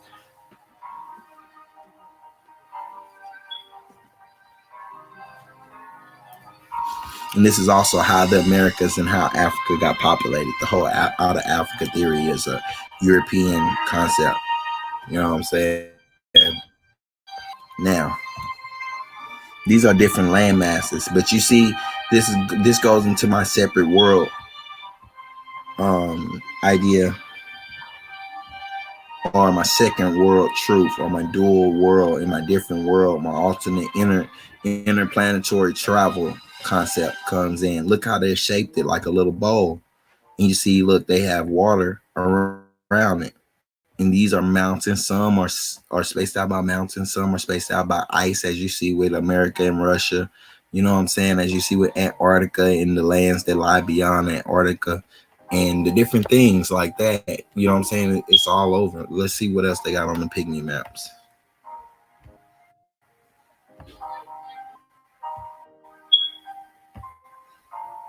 Okay, a lot of this stuff, I don't know why they got them on pygmy maps. Okay, that's cool. We work now. So we know that the pygmy map is the Mercator map, but you already knew that,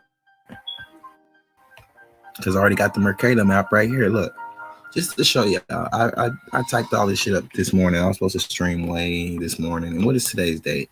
Since we're streaming for the future, this is March 3rd at 9:30 p.m. from the future, from the past, from the present. This is crazy. Now look, this is another prime example.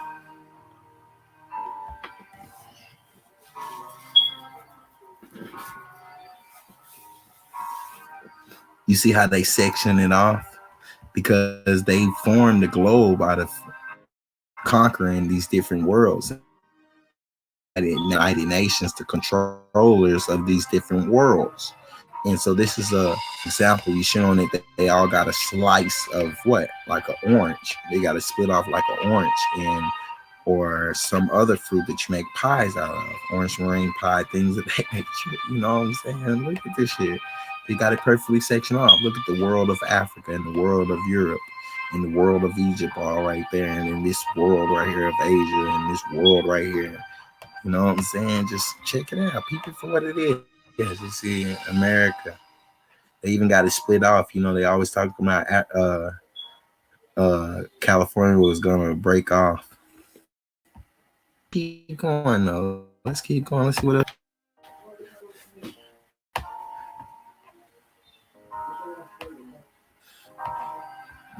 I kind of show you this is. But if you look, you can almost see the different spirits. But you can hold different reflections. It's almost like these. Look, and I'm telling you now in this build that the Americas are bigger than the Western side is bigger than. They can't have the music. You'll close the door for me. Still live, fool? Yeah. I ain't seen you all day. Yeah.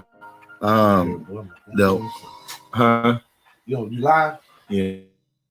The Western side is bigger than the Eastern side. They try to say the Eastern side is bigger, and that's how they want to draw the map, because they're trying to downplay their possession over here. They're trying to downplay this mass land that they stole right here.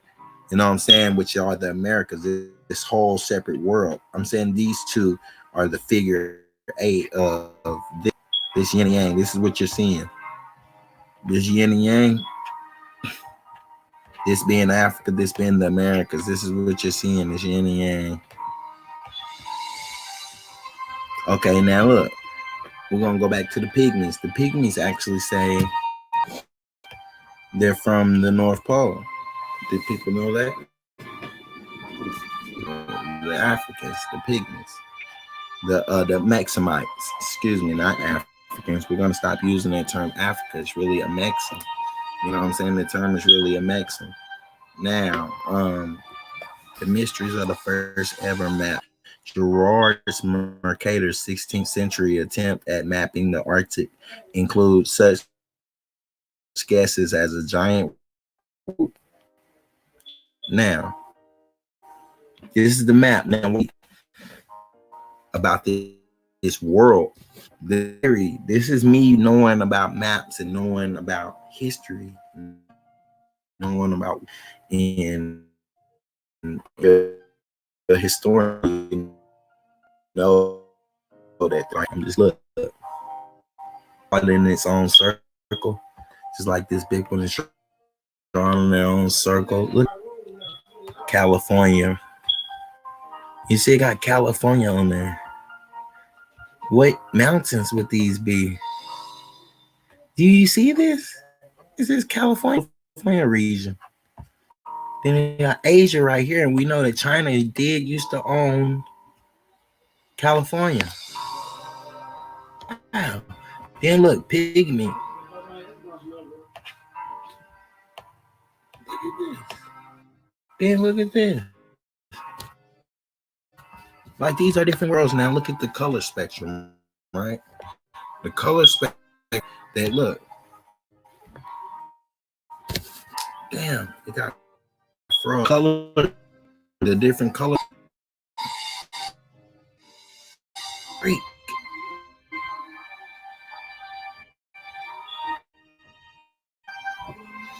Okay, cool. Okay, look. Better not show my location. Now, you see the different things like Septero, Melvin, Terum, Diff.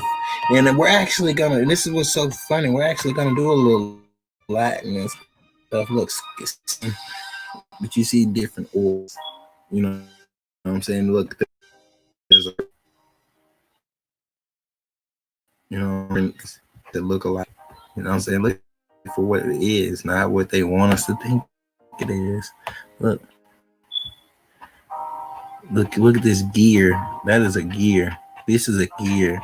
He drew it like a clock. You can see the gears in it. Look at the gear.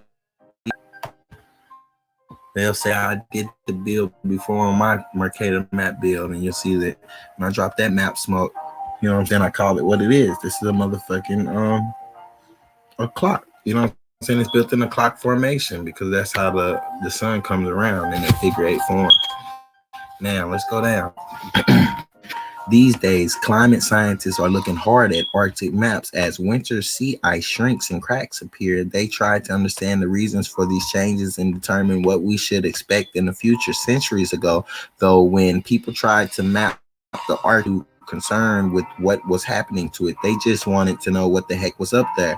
And if they didn't know, they pretty much made it up. Such was the case with the first known map of Arctic, the Septentrionalium terrarum, which is filled with magnetic stones, strange whirlpools, and other colorful gases. This isn't colorful gases. These are what the explorations of those days, the expeditions of those days came back, and people don't want to accept the findings now. The map's creator, the Flemish cartographer Gerardus Mercator, is best known for the Mercator projection, the now famed method of taking the curved lines of the earth and transforming them into straight ones. Look, into straight ones that can be used on a flat map. The Mercator projection was invented for sailors who, thanks to its design, could use it to plot a straight line course from their point of the origin to the destination. In the 1569, Mercator came out with the map of the world based on this principle, which stretched from east to west and promised in his words no trace of any of those errors which must necessarily be encountered on ordinary charts of shipmasters. In order to make his map useful for navigation, though, Mercator had to sacrifice accuracy in other areas. Specifically, he had to stretch out the top and bottom parts of his map, making the lands and seas in the far north and south appear disproportionately larger than those nearer the equator. See, this is why so many people think Africa is the same size as Greenland when it is really 14 times bigger. The Mercator map is still very common in schools. Nah, Greenland is the same size as Africa, y'all. That's another world also. We're going to get on that. Under the Mercator math, and notice I said math, like mathematics. That's what it says. The North Pole would appear so large as to be almost infinite. As to be what? Almost infinite, and we're going on an infinite plane basis when I'm building. So instead of including it in overall projection, Mercator decided to set a small top-down view of the Arctic in the bottom left corner of the world map. Geographical historians considered this to be the first true map of the Arctic. Over the subsequent decades, as new information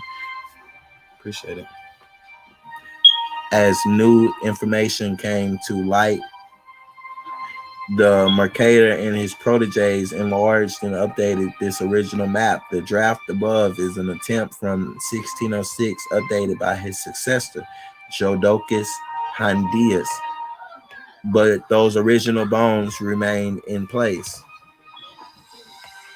But you see that they're showing it, like I said, in the two world way. Look at this circular. Look, they're always talking about your curvature, your flat curvature.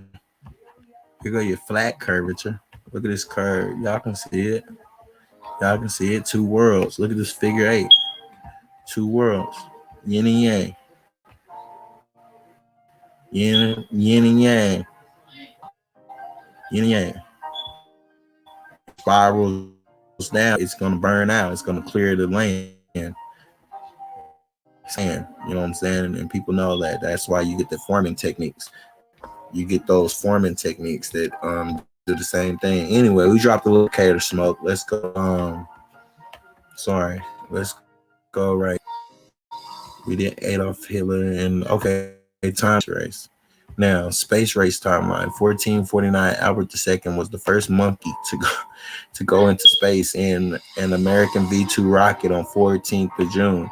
1419 space race timeline. 1957, December 6, 1957, USA Vanguard failure. Space race timeline. 1958, October 11, 1958, the first spacecraft launched by NASA was Pioneer 1 at Cape Canaveral, Florida. My first achievement of spacecraft, space flight. Let's see if we can.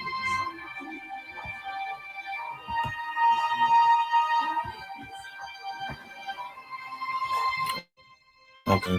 Mm-hmm. Okay. We got this here. All right, first, let me go back because we want to see one. I'm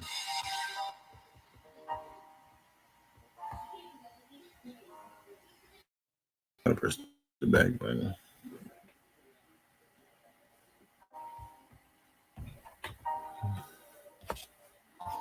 Okay, let me see.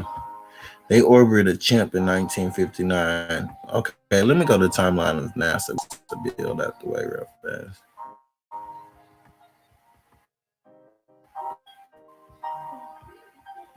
Now, let's see. Timeline of NASA. I had a lot to build on, so let me just go to this real fast. America's indigenous to the North Americas. Animals indigenous to the North Americas.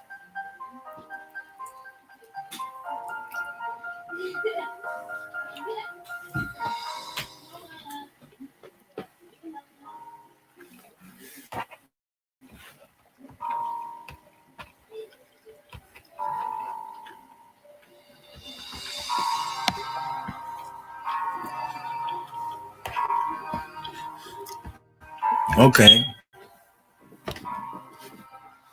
Let's see what animals are extinct. America is a continent of varied landscapes stretching from east to the far north. Look, they try to call it the Arctic waste, just like they try to call Antarctica the biggest desert. Y'all didn't know that, right? Antarctica is the biggest desert. You can Google it. Stretching from the, and let me say, all y'all have to do, right, is just go to your search bar and type in indigenous realist, and you'll find out what this Black Indian channel is, Black Indian Chief channel is all about. Or you can just say, okay, Google, and type in indigenous realist. Say, okay, Google, indigenous realist. You know what I'm saying? Or something like that. Now, North America is a continent of varied landscapes stretching from the Arctic waste of the far north to the narrow land bridge of Central America in the south, and bounded by the Pacific Ocean to the west and the Atlantic Ocean to the east. Just like its habitats, the wildlife in North America is extremely diverse, ranging from hummingbirds to beavers to brown bears and all kinds of biological magnificence in between. American beaver is one of the only two living species of beaver, the other being the Eurasian beaver. Remember, I said it's a reflection, the east and the west. You know what I'm saying? There's going to be double creations because there was a dual creation in the Bible, and I touch on that on the other builds. Now, the American beaver is only, can attain weights of up to 50 or 60 pounds. American beavers are stocky animals with compact trunks and short legs, webbed feet, and broad flat tails covered with scales. American beavers are dams, aggregations of sticks, leaves, mud, twigs that provide the oversized rodents with deep water habitats in which to hide from predators. Dams also provide winter shelter for other species and create wetlands. So this is where you get the wetlands and beavers with their presence greatly affecting the landscape. And that's why people like wearing baseball caps. By the way, they used to have beaver caps, you know what I'm saying, with the tail as the bill of your cap. Just to let you know.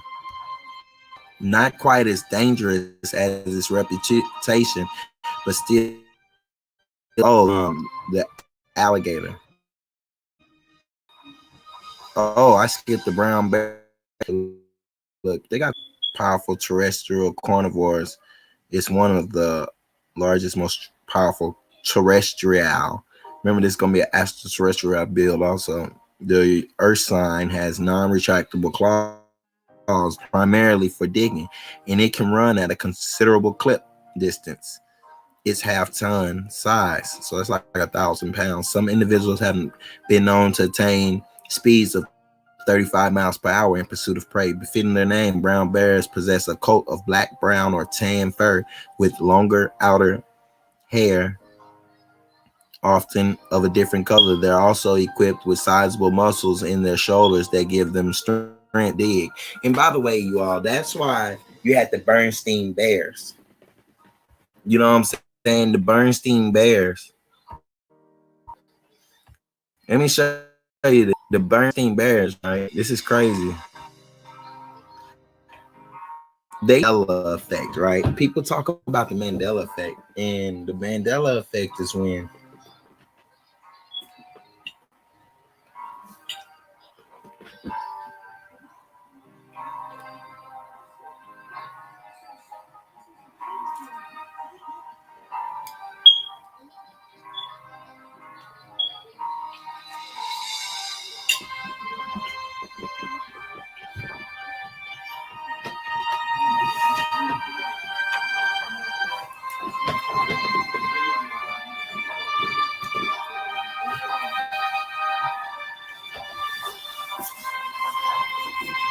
the Mandela effect is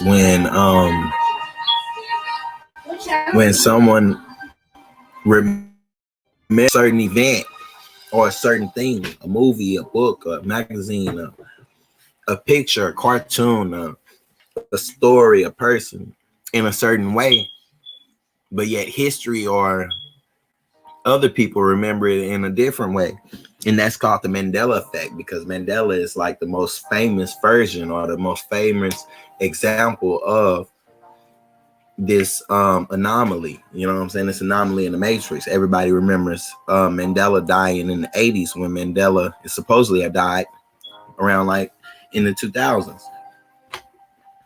Now, and the reason for that Mandela effect is because there's an Eastern side and there's a Western side. We all have a reflection of ourselves. We all have a reflection of ourselves right here on the other side. You get what I'm saying? Gang, or man, this person is your twin or whatever. It's because look, like, we already dropped some pre-Adamite smoke. Let's see, plant smoke. Some American plant smoke.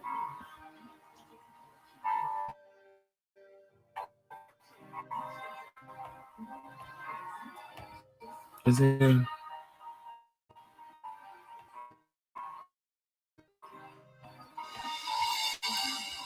Matter of fact, I'm finna close out. I'm finna read y'all a little bit of this into the other worlds.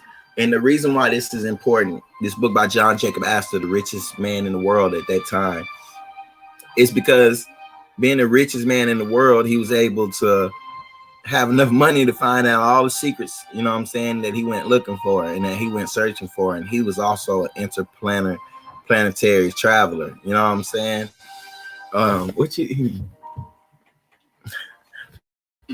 Jupiter. Okay, look, chapter 1 is about Jupiter, the magnificent planet with the diameter of, see, he's really traveled to these different planets or different worlds or different planes and the people that lie within. And he's, you get what I'm reading? Jupiter, man, 1,500 miles, having 119 times the surface and 1,300 times the Earth lay beneath them. They had often seen it in the terrestrial sky, emitting its strong, steady ray, and had thought of that faraway planet. And this is what I'm talking about. The every planet has a satellite, even if it is it's a satellite. When I say satellite, I mean like a moon. Each planet or each sphere or each plane has their own moon, which is a satellite, and it reflects that planet from a distance. So when people see our moon, they see something that looks like a ground sand when they see it from a different world. And that's what we're seeing. And that's why we think there's planets in the sky, but really there's something planets. Those are just marks. They had often seen, okay. Like a strong, steady ray. You see that? About which till recently so little had been known, and a burning desire had possessed them to go to it and explore its mysteries. Now, thanks to Apergy, the force whose existence the ancients suspected, but of which they knew so little, all things were possible. A wrought manipulated the silk-covered glass handles, and the Callisto moved on slowly in comparison to its recent speed. And look, they call their craft the Callisto. and all remained glued to their telescopes as they peered through the rushing clouds. You see, they're going through clouds, now forming and now dissolving before their eyes. What transports of delight, that ecstatic bliss was theirs. The men had discovered of a purgy, and now a little lower than angels. You see what I'm saying? They talking about angels. They could soar through space, leaving even planets and comets behind. Is it not strange, said Dr. Cortland, that though it has been known for over a century that bodies charged with unlike electricities attract one another, and those charged with like of utilizing the counterpart of gravitation.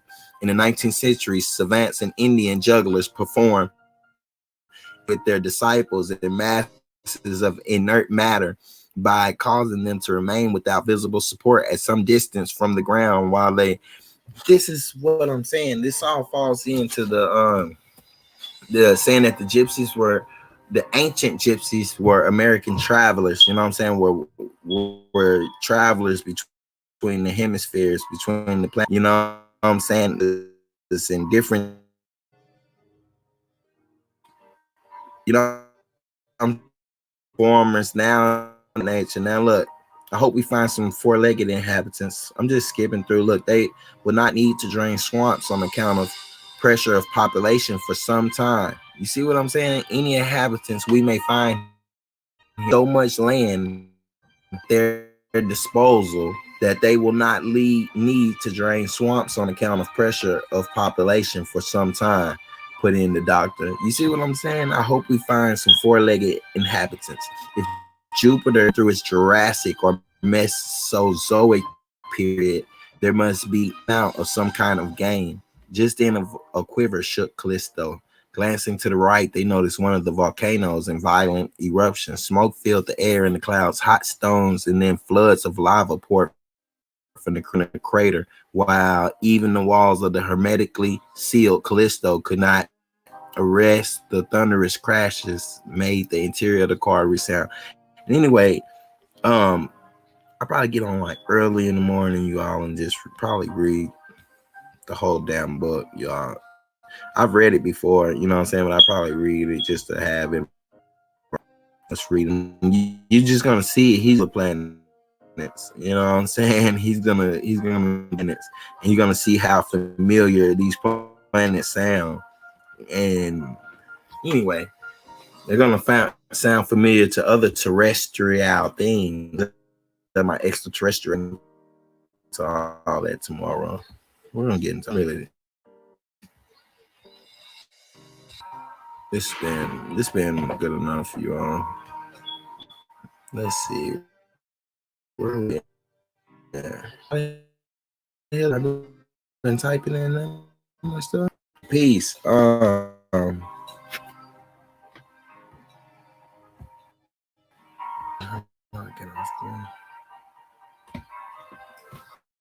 Okay, peace, y'all. I'm about to eat. You know what I'm saying? I'm gonna be doing the so when y'all hear this inside the premiere, know that the video is gonna end in about 2 minutes. And make sure you all subscribe to the link inside the description, which will be for this live streaming channel, Black Indian Chief. Subscribe, share the stream, etc., etc. You know what I'm saying? Give mentions to the channel, add our videos to your playlist. Contact us on Instagram at Saber Illuminati, or type in Chief Sabi or Saber Illuminati. Both will take you to the same account. Subscribe to both of the channels and Black Indian Chief. And hopefully you found something useful up in this. We said taking longer than import. The first so that's a good place to start. I'm trying to look at the thing that was just pertinent to the little section that we size distance of planets. But we'll cover that when we read more of John Jacob Astor's book. And you know what I'm saying? This is crazy. History can be like right in front of us. We can expose these lies and these myths that NASA put in right here through history. You know what I'm saying? Anyway, y'all, much love.